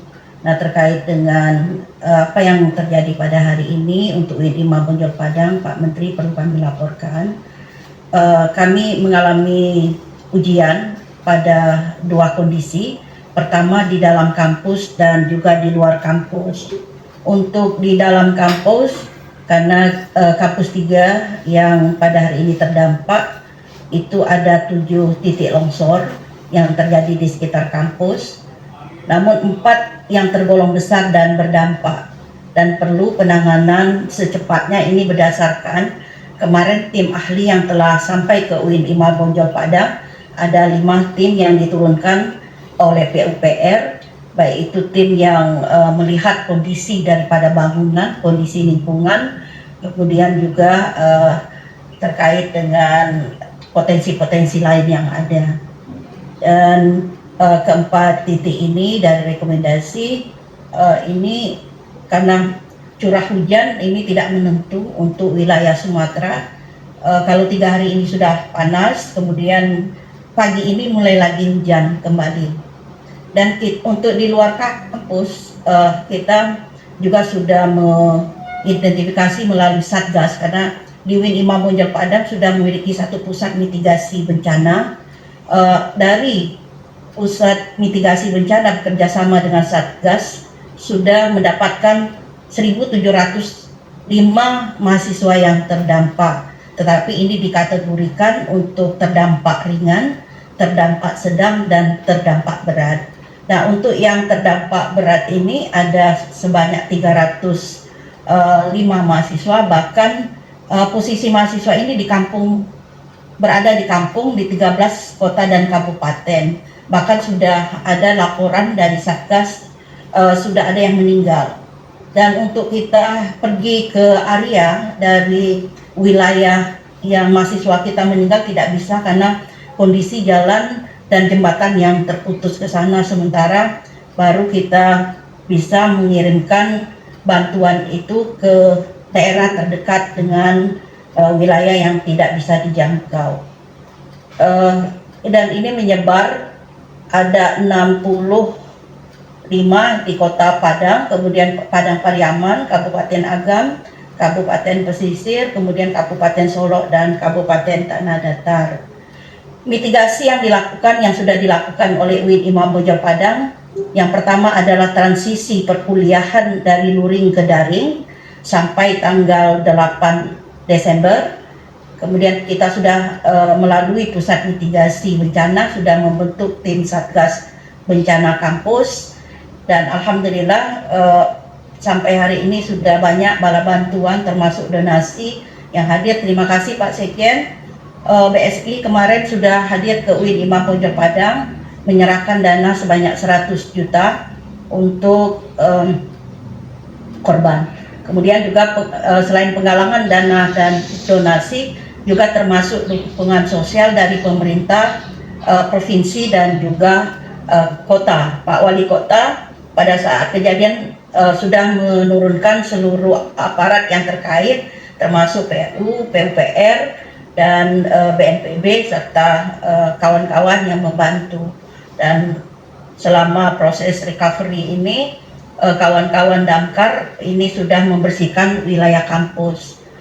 Kemudian kita juga sudah diberikan bantuan juga untuk Pusat Studi Bencana Universitas Andalas melakukan penelitian dan kajian secara mendalam terhadap kejadian yang menimpa di kampus. Kalau selama ini sebelum terjadinya bencana untuk UIN Imam Bonjol Padang terkait dengan Akta Protas, Pak Menteri Agama sudah mengintegrasikan di dalam Tridharma perguruan tinggi, terutama insersi pada beberapa mata kuliah. Kemarin kita sudah meninjau kurikulum termasuk ekoteologi Islam, fikih lingkungan maupun etika lingkungan dalam Al-Quran dan hadis. Kemudian insersi topik lingkungan pada mata kuliah teologi tafsir, tematik fikih ekonomi syariah, serta riset interdisipliner yang kita letakkan di LP2M, terutama riset lintas prodi, baik itu prodi Usuluddin Syariah, ekonomi syariah maupun tarbiyah, serta KKN yang kita lakukan sudah bertematik kepada tematik lingkungan. Yang terbaru adalah program kita menyentuh kepada di sekitar kampus. Kita menghimpun dan memberikan kegiatan-kegiatan terkait dengan sosialisasi ekoteologi maupun kegiatan yang menyentuh kepada kegiatan sosial kemasyarakatan. Itu laporan sementara dari UIN Imam Bonjol Padang. Terima kasih. Wassalamualaikum warahmatullahi wabarakatuh. Waalaikumsalam. Terima kasih Bu Rektor. Nanti terus berkoordinasi dengan Pak Direktur ya, Direktur Diktis dan juga Karo Umum untuk penanganan bencana ini. Kementerian Agama kita amanahkan ke Karo Umum untuk mengambil langkah-langkah dan mengkoordinasikan semua potensi yang ada di Kementerian Agama. Izin melaporkan Pak Menteri bahwa Kementerian Agama ini sebenarnya sudah mengasuransikan 21.125 gedung, dan termasuk diantaranya yang sekarang ini terdampak bencana gitu. Mudah-mudahan dalam proses rehabilitasi nanti itu bisa memanfaatkan asuransi itu. Jadi saya kira ini juga penting sekali untuk menjadi perhatian kita semua terkait dengan asuransi ini. Terakhir tadi saya menyebut namanya tapi saya lupa, Pak Zen ya, sudah angkat tangan terus dari tadi. Pak Zen, silakan Pak Zen. Terakhir. Assalamualaikum warahmatullahi wabarakatuh. Salam sejahtera, selamat pagi buat kita semua. Yang kita muliakan Pak Menteri Agama, Profesor Kiai Nasruddin Umar, Prof. Sekjen, Pak Ali Ramdhani, dan semua staf ahli, staf khusus. Saya ingin bercerita bukan sebagai Direktur Haji, tapi sebagai mantan Bupati Mamasa. Jadi pertama, Mamasa ini ada sebuah daerah kabupaten di Sulawesi Barat yang bersentuhan dengan Tanah Toraja, Kabupaten Pindrang, Kabupaten Pulau Limandar, Kabupaten Majene, dan Kabupaten Mamuju. Nah, saya pernah mengalami bencana yang dahsyat, yang luar biasa, longsor di 200 lebih titik ya, yang besar-besar. Ini dampak daripada bencana alam yang luar biasa. Dan itu mungkin menelan biaya kurang lebih 7 miliar. Nah, yang saya mau cerita di sini adalah masyarakat Mamasa sudah ratusan tahun merawat hutan dan termasuk merawat Taman Nasional Gandang Dewata. Gandang Dewata ini hutan lindung yang 200.000 hektar lebih. Dan di situ ada anoa, di situ tumbuh 400 lebih jenis anggrek, 7 diantaranya endemi. Nah, yang saya lihat di sana bukan persoalan ekoteologi, tetapi rata-rata masyarakat di sana yang dekat hutan lindung hidup dalam keadaan miskin. Karena mereka merawat hutan, tetapi manfaat hutan itu tidak langsung kepada masyarakat ini. Nah, ada 2 hal yang sangat penting dan belum saya lakukan waktu itu. Pertama tadi trading karbon oleh Profesor Abu, itu penting sekali, tapi ini belum saya laksanakan. Betapa luar biasanya masyarakat tetapi tidak mendapatkan apa-apa. Termasuk yang kedua, air yang dari PLTA Bakaru Pindrang itu yang menyinari 3 provinsi termasuk Sulawesi Tengah, Sulawesi Selatan, Sulawesi Tenggara itu dari Mamasa, dan Mamasa tidak mendapatkan apa-apa di sini. Jadi ini menurut saya perlu ada pendampingan dari kita, apakah inisiasi dari kita atau lingkungan hidup atau kolaborasi agar masyarakat ini. Yang saya lakukan pada waktu itu adalah melakukan relaksasi terkait dengan perluasan lahan hutan lindung. Sekitar hutan lindung saya sudah mengajukan lebih 20.000 hektar, tapi baru 5.000 hektar yang dibebaskan. Ini masalah yang menurut saya penting untuk ini, terutama Bu Dirjen tuh saya udah bilang tolong ke Mamasa ini 80% Kristen Pak, jadi penting sekali bahwa ada komunitas kita yang punya kesadaran ekologi yang sudah ratusan tahun di sana. Terakhir Bapak Ibu, Pak Menteri, Pak Sekjen, Pak Prof Ali, ya semuanya, saya pikir untuk kesadaran teologi ya sudah lama kita baca buku The Second Nature karya Armstrong, Pak Syed Hussein Nasir dengan keserakahan manusia modern, kemudian ya banyak fiksi atau non fiksi yang banyak Alan Weiss menulis buku The World Without Us dan sebagainya. Itulah banyak sekali referensi untuk ini. Tapi yang saya maksudkan adalah perlu empowering atau sesuatu yang bisa didapatkan bagi teman-teman atau masyarakat sekitar hutan lindung itu. Terima kasih Pak Sekjen, saya kira itu refleksi saja dari pengalaman dari lapangan. Assalamualaikum warahmatullahi wabarakatuh. Salam warahmatullahi wabarakatuh. Terima kasih. Pak Sen ini satu-satunya pejabat Kemenak yang bupati ya. Sekarang bukan bupati lagi kan Pak ya? Terima kasih Pak Sen. Dan seluruh teman-teman sekalian yang saya hormati, masih banyak sekali yang angkat tangan, tetapi waktu kita sangat terbatas, bisa disimpan untuk 2 minggu ke depan insya Allah pertanyaannya Pak. Kita langsung mempersilahkan Pak Menteri untuk memberikan arahan kepada kita semua. Terima kasih. Silakan Pak Menteri. Bismillahirrahmanirrahim. Assalamualaikum warahmatullahi wabarakatuh.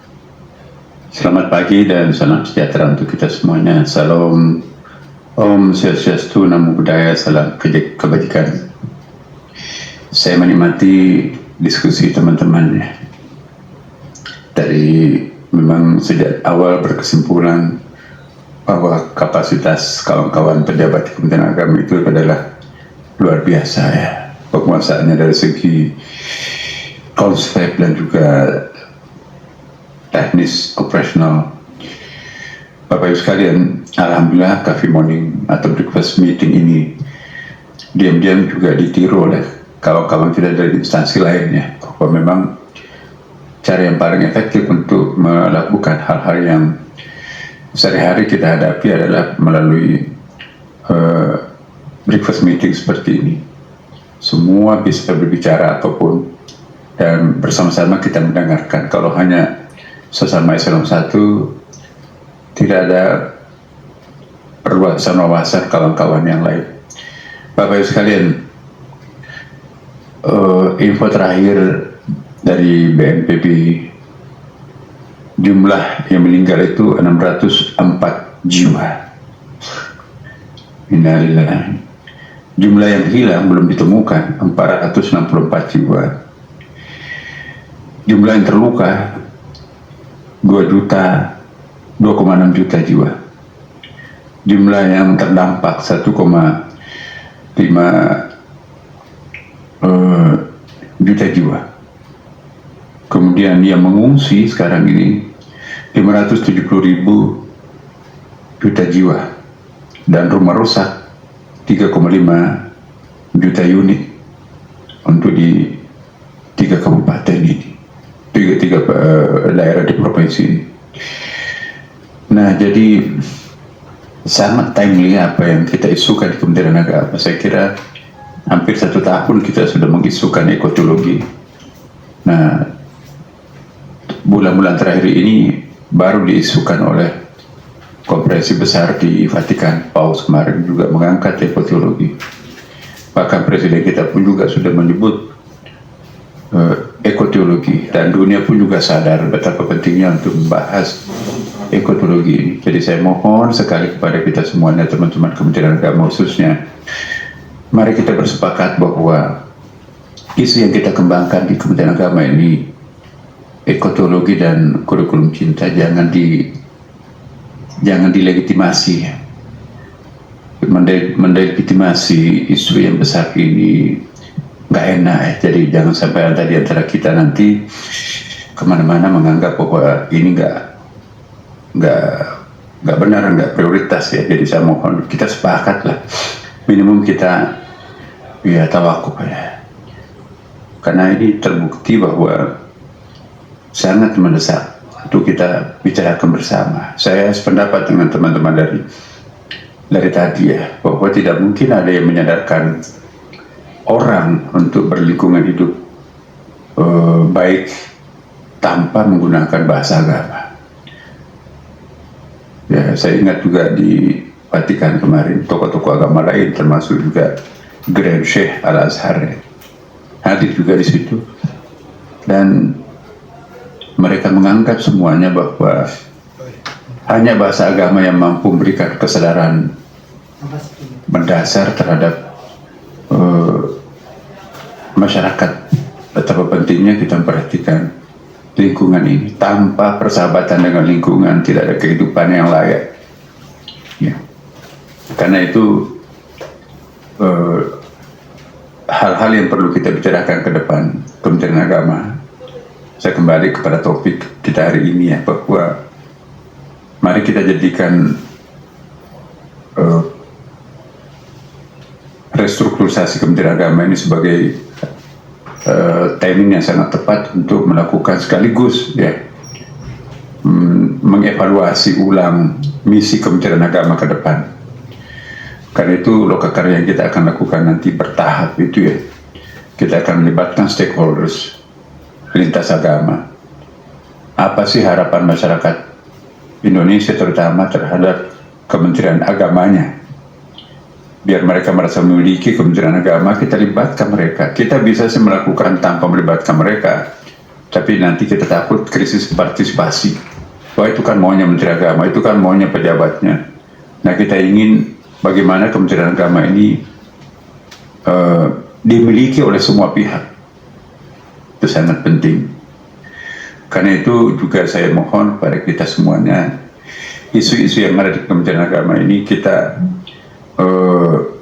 jangan juga terlalu terpaku kepada pemikiran teknis operasional semata, seperti yang selama ini mungkin kita sering lihat ya. Kita seperti bekerja tanpa teori ya, tanpa landasan data-data kuantitatif yang valid.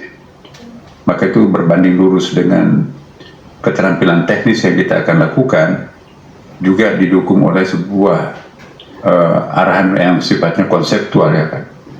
Jadi ada konsep, berangkat dari sebuah konsep ya, blueprint seperti apa yang kita akan wujudkan di lapangan. Jadi ada blueprint yang harus profesional, dan ada implementasi blueprint itu yang juga sangat profesional. Inilah yang saya kira kita harapkan. Dan yang saya tambahkan satu, bagaimana supaya ini berdampak global, seperti yang ya kita ikuti Pak Prabowo lah, bahwa apa yang kita lakukan di Indonesia jangan hanya berdampak di Indonesia, tapi dampaknya harus ke internasional. Maka itu geopolitik juga harus disesuaikan. Jadi sudah saatnya Indonesia berpikir global sekarang ini. Nah, inilah sebabnya mengapa kami dan kita kemarin itu melakukan 4 seminar di 4 tempat ya, menindaklanjuti statement Pak Prabowo di United Nations jadi viral itu ya. Kita tidak ingin kita yang melontarkan, tapi orang lain nanti yang kampanye. Akhirnya Indonesia akan jadi konsumen pemikiran global, pada kita yang mencetuskan. Nah, kita ingin kita sampai pencetus, kita juga menjadi produsen gagasan itu. Maka itu bukan berarti mau mendahului teman-teman dari perguruan tinggi umum, sorry. Kita lebih proaktif ya, karena kita menunggu teman-teman belum ada ya yang menanggapi statementnya Pak Prabowo di forum internasional viral itu, maka kami minta UIN Alauddin Makassar untuk menginventarisir apa-apa statement Pak Prabowo yang menjadi viral, dan poin-poinnya itu kita tidak lanjuti dalam satu seminar dengan mengundang pakar-pakar dari Amerika dan dari korban yang ada di Palestina, wartawan senior itu ya. Sangat bagus. Kemudian kita juga harus merangkul negara kawasan, tidak bisa kita bekerja sendiri sekarang, harus kolaborasi paling tidak negara tetangga kita nanti supaya tidak merecokin kita kalau kita tampil sendiri. Maka kita minta Sumatera Utara menggalang negeri Kemalayuan ini untuk urun rembut di UIN Medan. Tapi kita juga ingin menampakkan warna aslinya Indonesia kayak apa, bisa menyumbangkan moderasi umat beragama. Kita minta UIN Surabaya untuk melakukan seminar itu ya. Dan untuk mengedit semuanya, nanti kita akan laporkan ke Kemlu dan kepada Presiden. Kita edit di dalam suatu seminar keempat di UIN Syarif Hidayatullah Jakarta kemarin. Nah, tantangan kita menagih mereka. Kumpulan seminar masing-masing itu nanti kita edit menjadi satu pemikiran Kementerian Agama untuk menanggapi konsep-konsep yang ditelurkan, yang dideklarasikan oleh Pak Prabowo di UN. Nah, dengan demikian ada pemikiran konsepsional kita, kemudian ada teknis operasionalnya, dan juga ada berdampak pada geopolitik internasional ya. Ya, jadi Pak UIN Surabaya tadi itu kalau perlu ya memang ada semacam ekologi mainstream. Nah, saya ingin mengingatkan bahwa dulu keberhasilan keluarga berencana itu ditantang, tidak bisa aktif. Kenapa Hardiono Suyurno pada waktu itu dengan latah, seolah-olah dengan uang yang sangat banyak, mampu memberikan pengaruh besar kepada masyarakat. Tapi begitu dihantam dengan fatwa Majelis Ulama, dan begitu dihantar oleh tokoh-tokoh umat beragama, lumpuh, tidak bisa berbuat apa-apa. Karena keluarga berencana pada bulan itu tidak disetujui oleh tokoh-tokoh agama. Tapi begitu membanting setir, kita harus merangkul tokoh agama. Barulah Pak Harto itu mendapatkan 4 kali berturut-turut piagam penghargaan internasional di PBB UN karena keberhasilan keluarga berencana. Ini artinya bahwa bahasa agama itu maha penting untuk merubah suatu perilaku masyarakat. Tanpa bahasa agama, apalagi menyangkut masalah kesadaran berlingkungan hidup, ini sangat susah. Terima kasih kepada para kanwil, para rektor yang artikulatif di dalam menerjemahkan apa yang kita lontarkan dalam bentuk istilah ekoteologi dan kurikulum cinta. Itu sebetulnya satu paket. Nanti kita juga akan lakukan khutbah-khutbah, dan nanti ada buku-buku Katolik, Protestan, Hindu, Buddha tentang lingkungan hidup. Dan juga kita bikin khutbah 1 tahun tentang temanya lingkungan hidup, ini tentang ekoteologi. Nah, saya juga minta kepada Pak Sekjen sesegera mungkin melakukan implementasi dari Kementerian Lingkungan Hidup. Ya, saya mohon maaf ya, jadi kawan-kawan kita di lingkungan hidup ini mestinya proaktif merangkul Kementerian Agama, karena lidah kami lebih tajam untuk berkomunikasi ke masyarakat. Tapi sampai hari ini MOU-nya itu belum. Nah, mungkin daripada kita menunggu, lebih baik kita proaktif dan minta Pak Kepala Badan yang menghandle ini, apa implementasinya itu. Kan nggak elok itu kita yang punya ide tapi di kemana-mana ngomong tentang ekoteologi tapi tidak merefer bahwa yang justru pertama mengumandangkan ekoteologi ini adalah Kementerian Agama, dan pikiran kita ada di sana tanpa pernah ada implementasi. Jadi saya mohon sebut-sebutlah bahwa ini ekoteologi ini adalah bahasa perintisnya adalah istilah yang dikembangkan Kementerian Agama, dan lebih tepat kalau kita kerjasama daripada mencari ulama sendiri. Di situ kita kan memang paling tahu ormas-ormas Islamnya ada di sini. Jadi saya minta supaya lintas instansi ini juga kita ya terbuka lah, sistem keterbukaan kan, kita nggak ada orang lain, sama-sama pemerintah kok. Saya mohon supaya kita lebih proaktif untuk ke teman-teman yang terkait dengan Menteri Kehutanan, Kementerian Dalam Negeri, jangan kita menunggu, tapi kita harus jemput bola. Mungkin sudah saatnya seperti itu. Kemudian juga saya mohon ini secara global ya, minta kepada badan ya untuk punya semacam bank data persoalannya. Ada indeks permasalahan. Ini kita nggak punya nih. Jadi jangan deduksi, jangan gambaran-gambaran generik yang kita peroleh tentang suatu masalah. Saya ingin kepada kita semuanya, para rektor, kanwil, menangkap masalah itu secara utuh ya. Jangan hanya meraba-raba di permukaan, ini ada masalah begini, itu enggak. Bukan itu yang kita kehendaki, tapi tangkaplah persoalan itu dalam suatu bentuk lebih rigid ya, entitasnya seperti apa. Mungkin juga syukur-syukur bisa ada kalkulasi prediksinya seperti apa nanti ke depan. Jadi ada inventarisasi persoalan lokal kedaerahan, inventarisasi kedaerahan, misalnya Indonesia Timur, Indonesia Barat, kawasan yang terdampak dan seterusnya. Jadi ada bank persoalan yang perlu kita jadikan PR bersama. Dan juga ada nasional. Jadi indeks persoalan nasional yang terkait dengan keagamaan itu apa. Kemudian nanti internasional.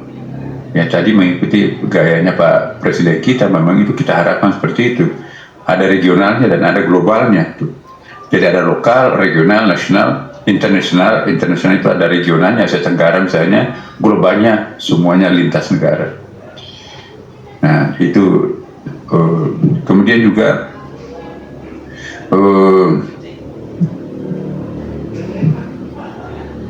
iya, satu hal yang perlu kita lakukan juga adalah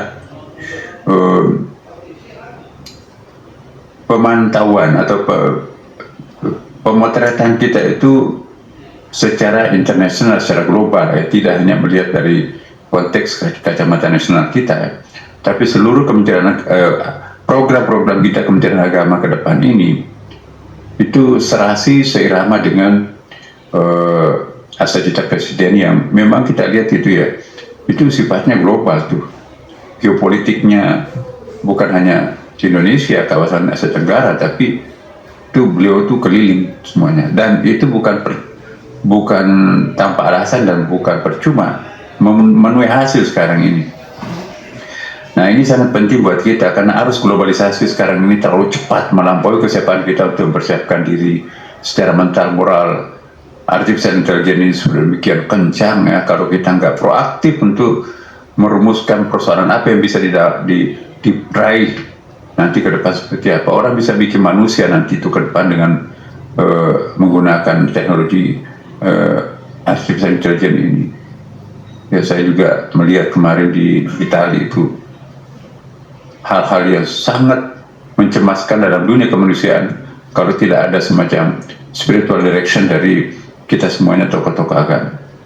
Dan yang paling penting juga untuk kita pahami bahwa kita berada pada situasi sekarang ini, saya mau ingin menggunakan istilah the territorialization of a Muslim society. Jadi khusus untuk teman-teman Muslim ini ada fenomena yang sangat baru ya, bahwa melintas negara. Dulu kan yang mengikuti kakak-kakaknya lah, dulu kan Kristen, Hindu, Buddha melintas negara, sedangkan Islam ya hanya dilokalisir pada negara-negara tertentu. Sekarang ini juga menjadi global juga. Inilah yang perlu kita cermati bersama, the territorialization of a Muslim society. Itu ada dampaknya teman-teman. Apa dampaknya dan apa negatifnya, positifnya, itu perlu supaya nanti kolaborasi kita dengan teman-teman agama lain. Kristen itu berpengalaman menjadi agama global. Apa yang kita lakukan, misalnya ada keresahan di sejumlah teman-teman kita di Amerika, apakah bayar zakatnya boleh di Amerika atau kembali ke kampung halaman di Indonesia, padahal kita sudah citizen Amerika misalnya kan. Jadi saya kira perlu konsep di situ mengenai perkawinan lintas agama. Jadi fikih global ini semakin diperlukan. Nah, kita yang harus membuat direction untuk umat global kita. jangan berharap itu lahir dari Timur Tengah. Sekarang kerjanya sibuk perang, sibuk mengurus pengungsi. Yang bisa berpikir genuine sekarang ini adalah kita di Indonesia. Maka itu kontribusi Kementerian Agama lengkap dengan fasilitasnya. Ada UIN, Einstein, itu amat dahsyat itu. Kemudian juga ada suatu hal yang perlu kita cermati, the crisis of authority. Ya, otoritas sekarang ini sudah mengalami banyak krisis ya. Apa yang dimaksud otoritas ini ya, kewibawaan itu kan ada terjadi semacam pergeseran-pergeseran. Jadi akibatnya globalisasi itulah kita mungkin perlu melihat, mempersiapkan umat kita seperti apa. Ini yang tadi kita didiskusikan, umat seperti apa yang kita hadapi dan umat seperti apa atau yang kita akan persiapkan di masa depan. Ini kan terjadi pergeseran elit. Jadi elit-elit ini ada pergeseran. Elit bangsawan lokal itu kan digeser oleh alumni IPDN, birokrat. Jadi elit tradisional itu tersingkir oleh elit-elit birokrat. Ada kecenderungan juga elit pesantren karena kiai-kiainya sudah wafat, yang suhu-suhunya sudah meninggal, maka itu digeser oleh alumni kampus. Nah, untuk kita Kementerian Agama ini perlu, karena baik pesantren maupun alumni kampus itu orang kita juga. Dan itu ada dampaknya tuh. Ketua-ketua majelis ulama dulu alumni pondok pesantren, orang-orang pesantren, sekarang alumni kampus. Ya, kemudian juga central power kita itu tergeser oleh local power. Jadi adanya semacam ya apa ya istilahnya itu putra daerah ya. Jadi seolah-olah isu ini makin mulai menguat sekarang ini, seolah-olah orang pusat itu diproteksi gitu ya. Padahal ini kan satu kesatuan Indonesia. Dampaknya ke Kementerian Agama yang vertikal ini harus dibaca, dan gesekan itu ada teman-teman. Konsekuensinya juga kalau dulu di zaman Orde Baru ya banditnya bandit nasional. Nah sekarang muncul bandit lokal, kadang-kadang lebih ganas daripada bandit lokal dulu. Nah kemudian juga pola manajemen kita sudah mulai bergeser dari pola leaders yang mengandalkan kewibawaan individu, the power of I ya, sekarang ini bergeser menjadi the power of we, kemudian pola manajerial bukan lagi leaders. Dan dulu sistem promosi dalam masyarakat tradisional kita itu like and dislike ya kan, pokoknya maunya siapa. Sekarang ini kan meritocration, jadi merit itu siapa yang punya kemampuan profesional dia. Nah bagi kita untuk Kementerian Agama itu harus melewati lapis-lapis perubahan ini dengan sangat hati-hati ya. Karena itu ya mungkin memang ya breakfast meeting seperti ini perlu persamaan wawasan dalam melihat satu persoalan. Apa yang ada di Gorontalo tadi disampaikan oleh Pak Sekjen itu juga bagus diterapkan di tempat yang lain. Apa yang terjadi di tempat yang lain tidak boleh dilakukan. Itu kita juga saling mendengarkan satu sama lain. Jadi saya menganggap bahwa breakfast meeting ini sangat-sangat produktif untuk kita semuanya. Yuk. Kemudian selanjutnya juga perlu kita cermati ya bahwa kenyataan-kenyataan hidup sekarang ini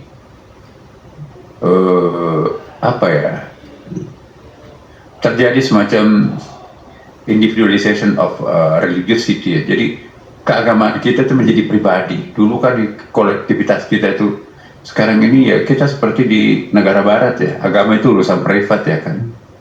Jadi jangan usik kami, ini urusan kami. Padahal itu kan ada jamaah di situ ya. Ini ada fenomena seperti ini juga muncul. Jadi privatisasi agama ini.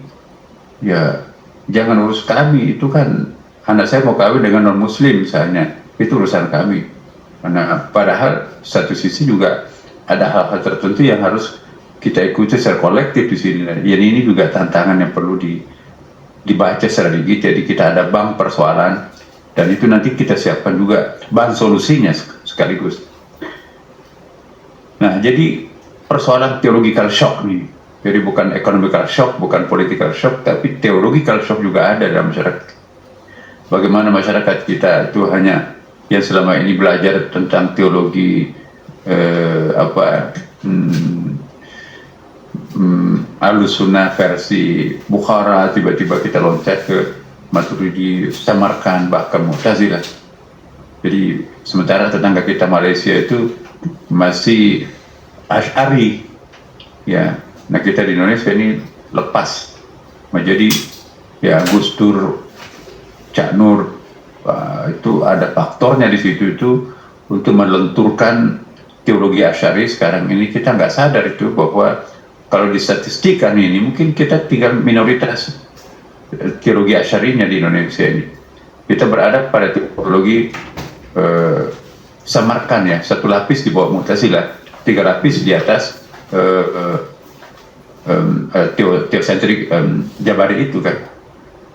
Nah ini juga ada dampaknya. Kita theological shock ini perlu dicermati karena itu bisa menimbulkan resistensi penolakan terhadap kebijakan Kementerian Agama nantinya kalau tidak terjadi pembacaan di medan seperti ini.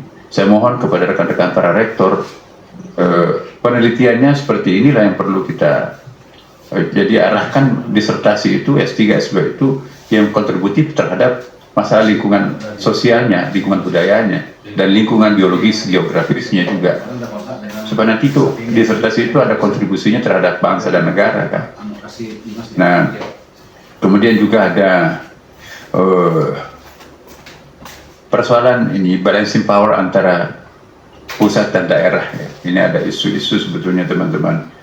Mungkin kita tidak terlalu terasa di Kementerian Agama, tetapi dampaknya terasa. Tidak disadari oleh kita, tapi dampaknya seperti tadi, madrasah yang sifatnya vertikal dan sekolah yang sifatnya horizontal, kita terjadi ketidakadilan di situ. Itu bagian daripada analisis power pusat dan power daerah yang kurang cermat untuk kita awasi dari awal. Maka itu saya mohon kita semua, Kementerian Agama, semua pihak, semua lapisan ikut mencermati ini. Jangan kita larut dengan situasi yang justru menciptakan ketidakadilan ini. Kemudian juga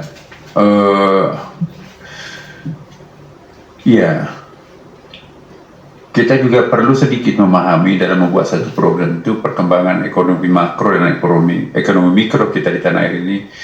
Ekonomi makro kita itu oke lah, pertumbuhan ekonomi segala macam ya, berkembang sudah sampai lewat 5%, inflasinya 1%. Tetapi bagaimana dengan mikronya? Kalau kita bicara tentang ekonomi mikro, justru itu umat kita paling banyak di situ itu ya. Jangan hanya menjadi konsumen terhadap kelompok kecil ya, yang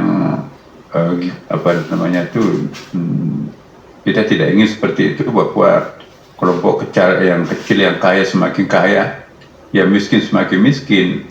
Hemat kami, semakin timpang antara si kaya dan si miskin, semakin tidak religius masyarakat itu. Semua agama itu mengajarkan egalitarian ya kan. Nah, jadi seolah-olah kita tidak ada prestasi apapun Kementerian Agama ini kalau terjadi ketimpangan antara si kaya dan si miskin semakin menganga dalam masyarakat kita.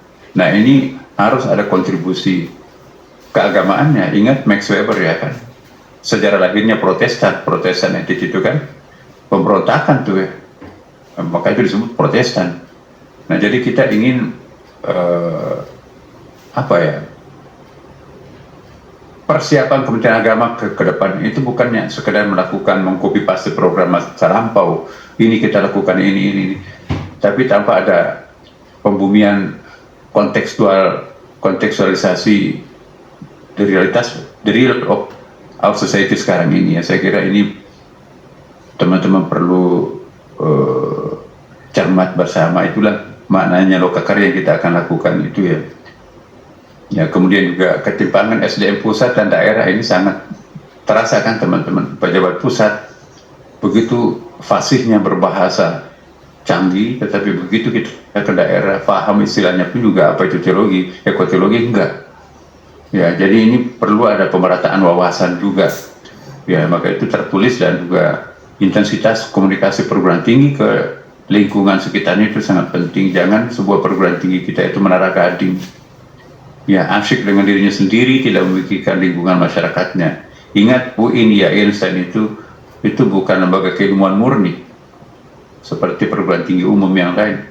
Kalian adalah pemimpin dua hal, memimpin lembaga akademik, tapi lembaga akademik itu juga punya dampak untuk dakwah, lembaga dakwah juga. Apakah itu Islam, Katolik, Protestan, sekolah-sekolah keagamaan, perguruan tinggi keagamaan itu juga tidak boleh hanya mencetak ilmuwan atau tidak hanya mencetak intelektual, tapi yang harus kita cetak itu adalah cendekiawan. Ilmuwan hanya ilmu untuk ilmu, nggak perlu dipraktekkan undur makalah la tandur makalah. Bagi kita undur makalah wa makalah itu sangat penting, dan tidak cukup hanya itu, harus berdampak kepada lingkungan kita berada. Ya percuma dong ada UIN di situ tetapi di sekitarnya itu masyarakatnya bejat. Apa dong dampaknya itu? Nah, di mana ada UIN, di mana perguruan tinggi agama, seharusnya berkontribusi terhadap lahirnya suatu masyarakat yang ideal. Kampusnya ideal, tapi kemaksiatan juga ideal di situ. Itu apa artinya itu? Ya, di mana pengabdian masyarakatnya? Jadi asyik dengan dirinya sendiri, bukan seperti itu yang kita kehendaki di Kementerian Agama. Menurut saya, mungkin saya boleh salah. Nah, kemudian juga itu tadi, bagaimana perguruan tinggi lokal kita kali banyak ini, ya, jadi bandit-bandit lokal, tanda kutip ya, itu lebih ganas daripada bandit nasional di masa Orde Baru. Nah, jadi kehadiran perguruan tinggi IAIN menjadi UIN di daerah itu diharapkan lebih profesional untuk mengeliminir kehadiran bandit narkoba, bandit minuman keras, bandit kemaksiatan, free sex dan sebagainya. Nah, itu tantangan kita ke depan. Tentu bekerja sama dengan pihak Kanwil. Saya mohon di sini Kanwil dengan UIN, IAIN dan sekolah perguruan tinggi keagamaan lainnya itu simetris dengan Kementerian Agama. Tentu pemerintah daerah juga. Ya, kita harus bekerja dengan secara idealis. Nah, kemudian juga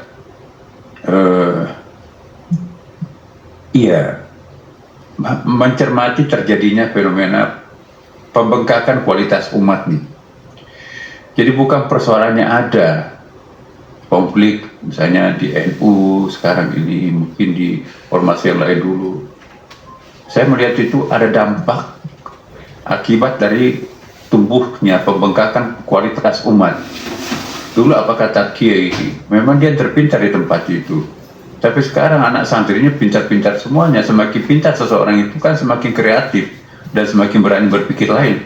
Jadi yang terjadi sekarang ini jangan-jangan bukan persoalan, tapi itu adalah dampak pembengkakan kualitas umat, sehingga terjadilah dinamika seperti ini. Jadi saya agak menahan diri selaku Menteri Agama. Kenapa diam terhadap apa yang terjadi di NU misalnya sekarang ini? Jadi saya melihat bahwa tunggu dulu, apakah itu real persoalan atau dampak daripada pembengkakan kualitas? Dulu kan apa kata Surya, wah itu sami'na wa ta'na. Tapi kalau kapasitas Surya dan Tampis itu berimbang, maka itu pasti akan dinamika itu. Maka itu di sini perlu kita hati-hati. Dan saya mohon juga kepada seluruh aparat Kementerian Agama, yang apalagi yang NU, kita wait and see, menahan diri dulu ya. Jangan sampai nanti kita mau jadi pengamat politik tapi tidak punya data-data kuantitatif, kualitatif, itu nanti akan menambah persoalan. Jangan Kementerian Agama menjadi bagian dari suatu persoalan, tapi jadilah sebagai solusi terhadap sebuah persoalan. Kemudian juga fenomena kebangkitan agama. Jadi yang bangkit itu bukan hanya agama Islam, tapi semua agama bangkit di Indonesia ini. Ini satu hal yang sangat positif buat kita ya, bahwa semakin dalam semua penganut agama itu kepada agamanya masing-masing, maka semakin berkontribusi positif terhadap negara dan bangsanya. Mafhum khalafahnya, semakin tidak mendalam pemahaman keagamaan setiap umat beragama, semakin tidak kontribusi positif terhadap negaranya. Nah, jadi saya ingin menarik logika seperti ini ya, bahwa apapun yang bisa mendekatkan orang kepada agamanya, kepada dalaman agamanya, maka itu harus kita dukung. Ya, saya sering menggunakan istilah, daripada rumah preman lebih banyak, lebih baik rumah ibadah itu ada di mana-mana. Karena itu kan rumah ibadah untuk mendekatkan diri kepada agamanya masing-masing. Semakin dekat penganut agama itu kepada Tuhannya, maka akan semakin kecil angka kriminal itu. Ya, tentu sebaliknya. Ya, tetapi tentu tetap juga mengacu kepada peraturan, misalnya pembangunan rumah ibadah itu ada ketentuannya, dan itu pun juga kita lebih bijak untuk menyikapinya dalam hal ini.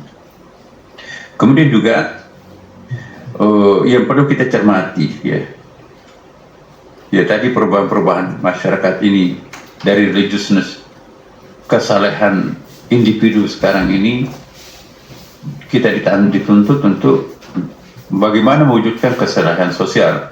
Jadi from religiousness to religious mindedness. Religiousness itu ya lebih kepada personal, tapi religious minded itu ya, kalau religious itu kita digenggam oleh agama, jadi daerah terlarangnya banyak banget. Tapi kalau religious mindedness, kita pegang agama sehingga kita lebih merdeka untuk berkreasi, lebih terbuka.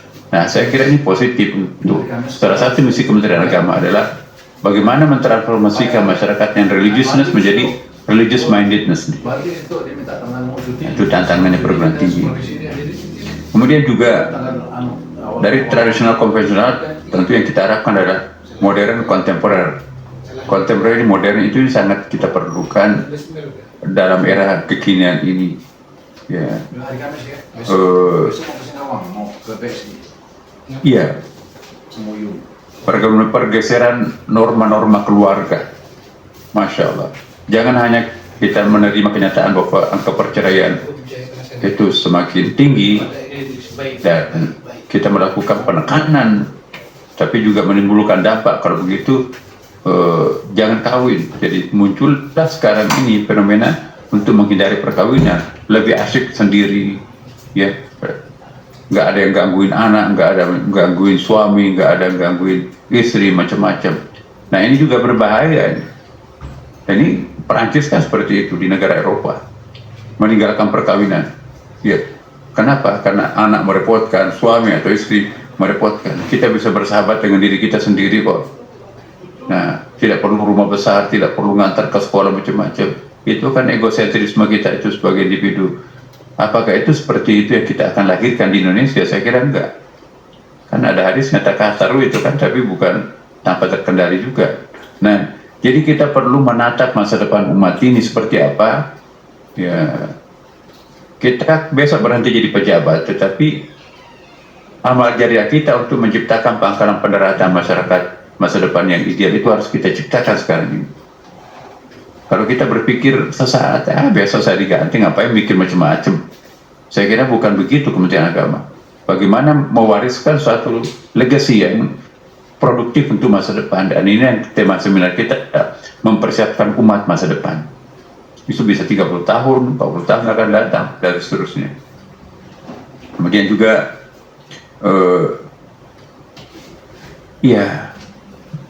bagaimana elit-elit agama ini jangan tersingkir melulu. Elit agama juga harus mainstream bersama dengan elit-elit politik dan sebagainya. Apalagi dengan wafatnya ulama-ulama besar, pendeta-pendeta besar yang senior-senior yang disegani. Sekarang kan sudah susah mencari penggantinya. Akibatnya apa? Kita nggak punya suara di dalam forum-forum politik. Ya, maka itu kita perlu juga menciptakan kewibawaan pemimpin agama. Karena tanpa kewibawaan pemimpin agama, akhirnya nanti kita hanya diminta untuk memikirkan akibat. Tidak pernah dilibatkan untuk memikirkan sebab yang menyebabkan akibat itu muncul. Kita nggak pernah, tokoh agama kita jarang diundang ke Bappenas yang merumuskan perencanaan masa depan. Hanya diundang oleh Kementerian Sosial, memikirkan dampak, akibat, lingkungan, panggil ulama, dan seterusnya. Tapi begitu menata pembangunan kota, tidak pernah diajak ulama, tidak pernah diajak para pendeta, biksu, dan sebagainya. Padahal mereka juga punya konsep untuk itu. Nah, ini yang kita harus, sebagai pemerintah, kita juga perlu berdiskusi secara horizontal. Ya, Kementerian Kehutanan kita sudah ada MOU kan, ayo dong kita ngomong. Jangan hanya kami diminta untuk menyelesaikan akibat, pada sebabnya Anda yang bikin. Jadi mari kita sama-sama, ini negara kita bersama. Dan ini yang dikehendaki oleh Presiden kita, Pak Prabowo, ya, bahwa mari kita berpikir secara holistik. Ya, kemudian juga Iya, ini jam 8 lewat ya saya. Nah, saya kira Bapak Ibu sekalian, mungkin akan datang dengan apa yang disampaikan tadi oleh teman-teman maupun yang saya sampaikan terakhir, Pak Kepala Badan merekayasa sedemikian rupa supaya nanti narasumber dan para pesertanya itu betul-betul proaktif ya, bukan sekedar formalitas datang gitu ya, tapi tidak ada bagian yang harus diambil pada seminar itu, lokakarya itu. Mohon betul ya, mari kita serius ya mengurus pekerjaan ini, jangan hanya sekedar formalitas kita datang pergi, kesimpulannya apa ya. Saya kadang-kadang juga seminar nasional nggak ada bukunya, nggak ada pulpennya, dengar aktif ya. Bagaimana bisa kita mengendapkan dalam memori kita kalau nggak ada catatan-catatan? Nanti nyesal pada satu saat, banyak sekali yang dulu disampaikan saya lupa apa ya, kenapa nggak dicatat. Rapat-rapat seperti ini kan kita nggak punya catatan. Masa kita nggak punya catatan? Alangkah naifnya seorang pejabat tidak punya diari. Komputer kita ada kan, bisa semuanya di situ. Nah, saya mohon pada kita semua pejabat Kementerian Agama, fasilitasi diri kita untuk menjadi orang pintar, untuk lebih proaktif. Begitu kita perlukan, semua ada di handphone kita kan. Saya lupa ya. Gitu. Jangan kita bekerja seperti biasa-biasa. Sekarang masyarakat kita ini serba kuantitatif, induktif. Kalau kita kehilangan data, kita nggak bisa ngomong, bahkan stres nanti jadinya itu. Banyak sekali yang kita ucapkan tapi kita nggak bisa karena lupa datanya. Dan begitu kita ungkapkan dengan bahasa yang setengah-setengah, itu kabur, diinterupsi, Pak, waktunya kepanjangan. Jadi usahakan apapun yang keluar dari mulut kita tidak ada satu kata yang mubazir. Semuanya itu penting dan itu yang kita harapkan. Terima kasih Pak Sekjen, terima kasih. Assalamualaikum warahmatullahi wabarakatuh.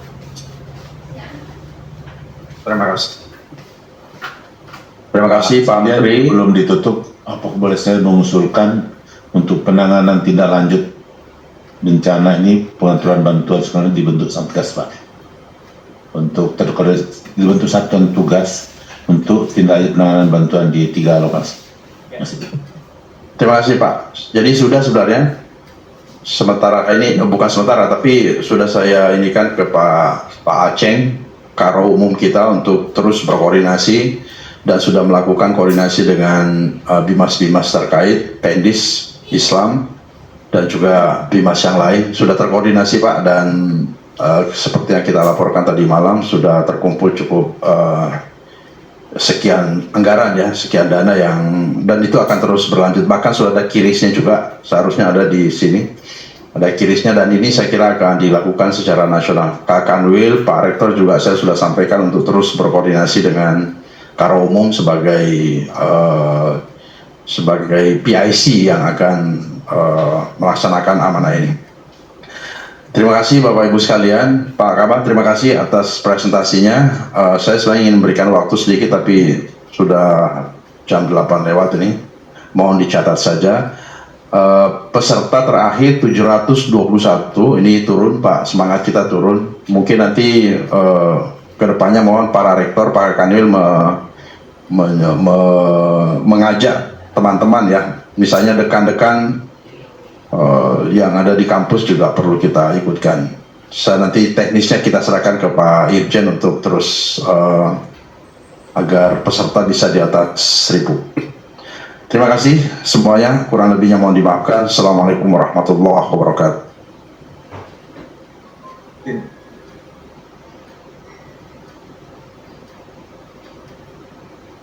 Recording stopped.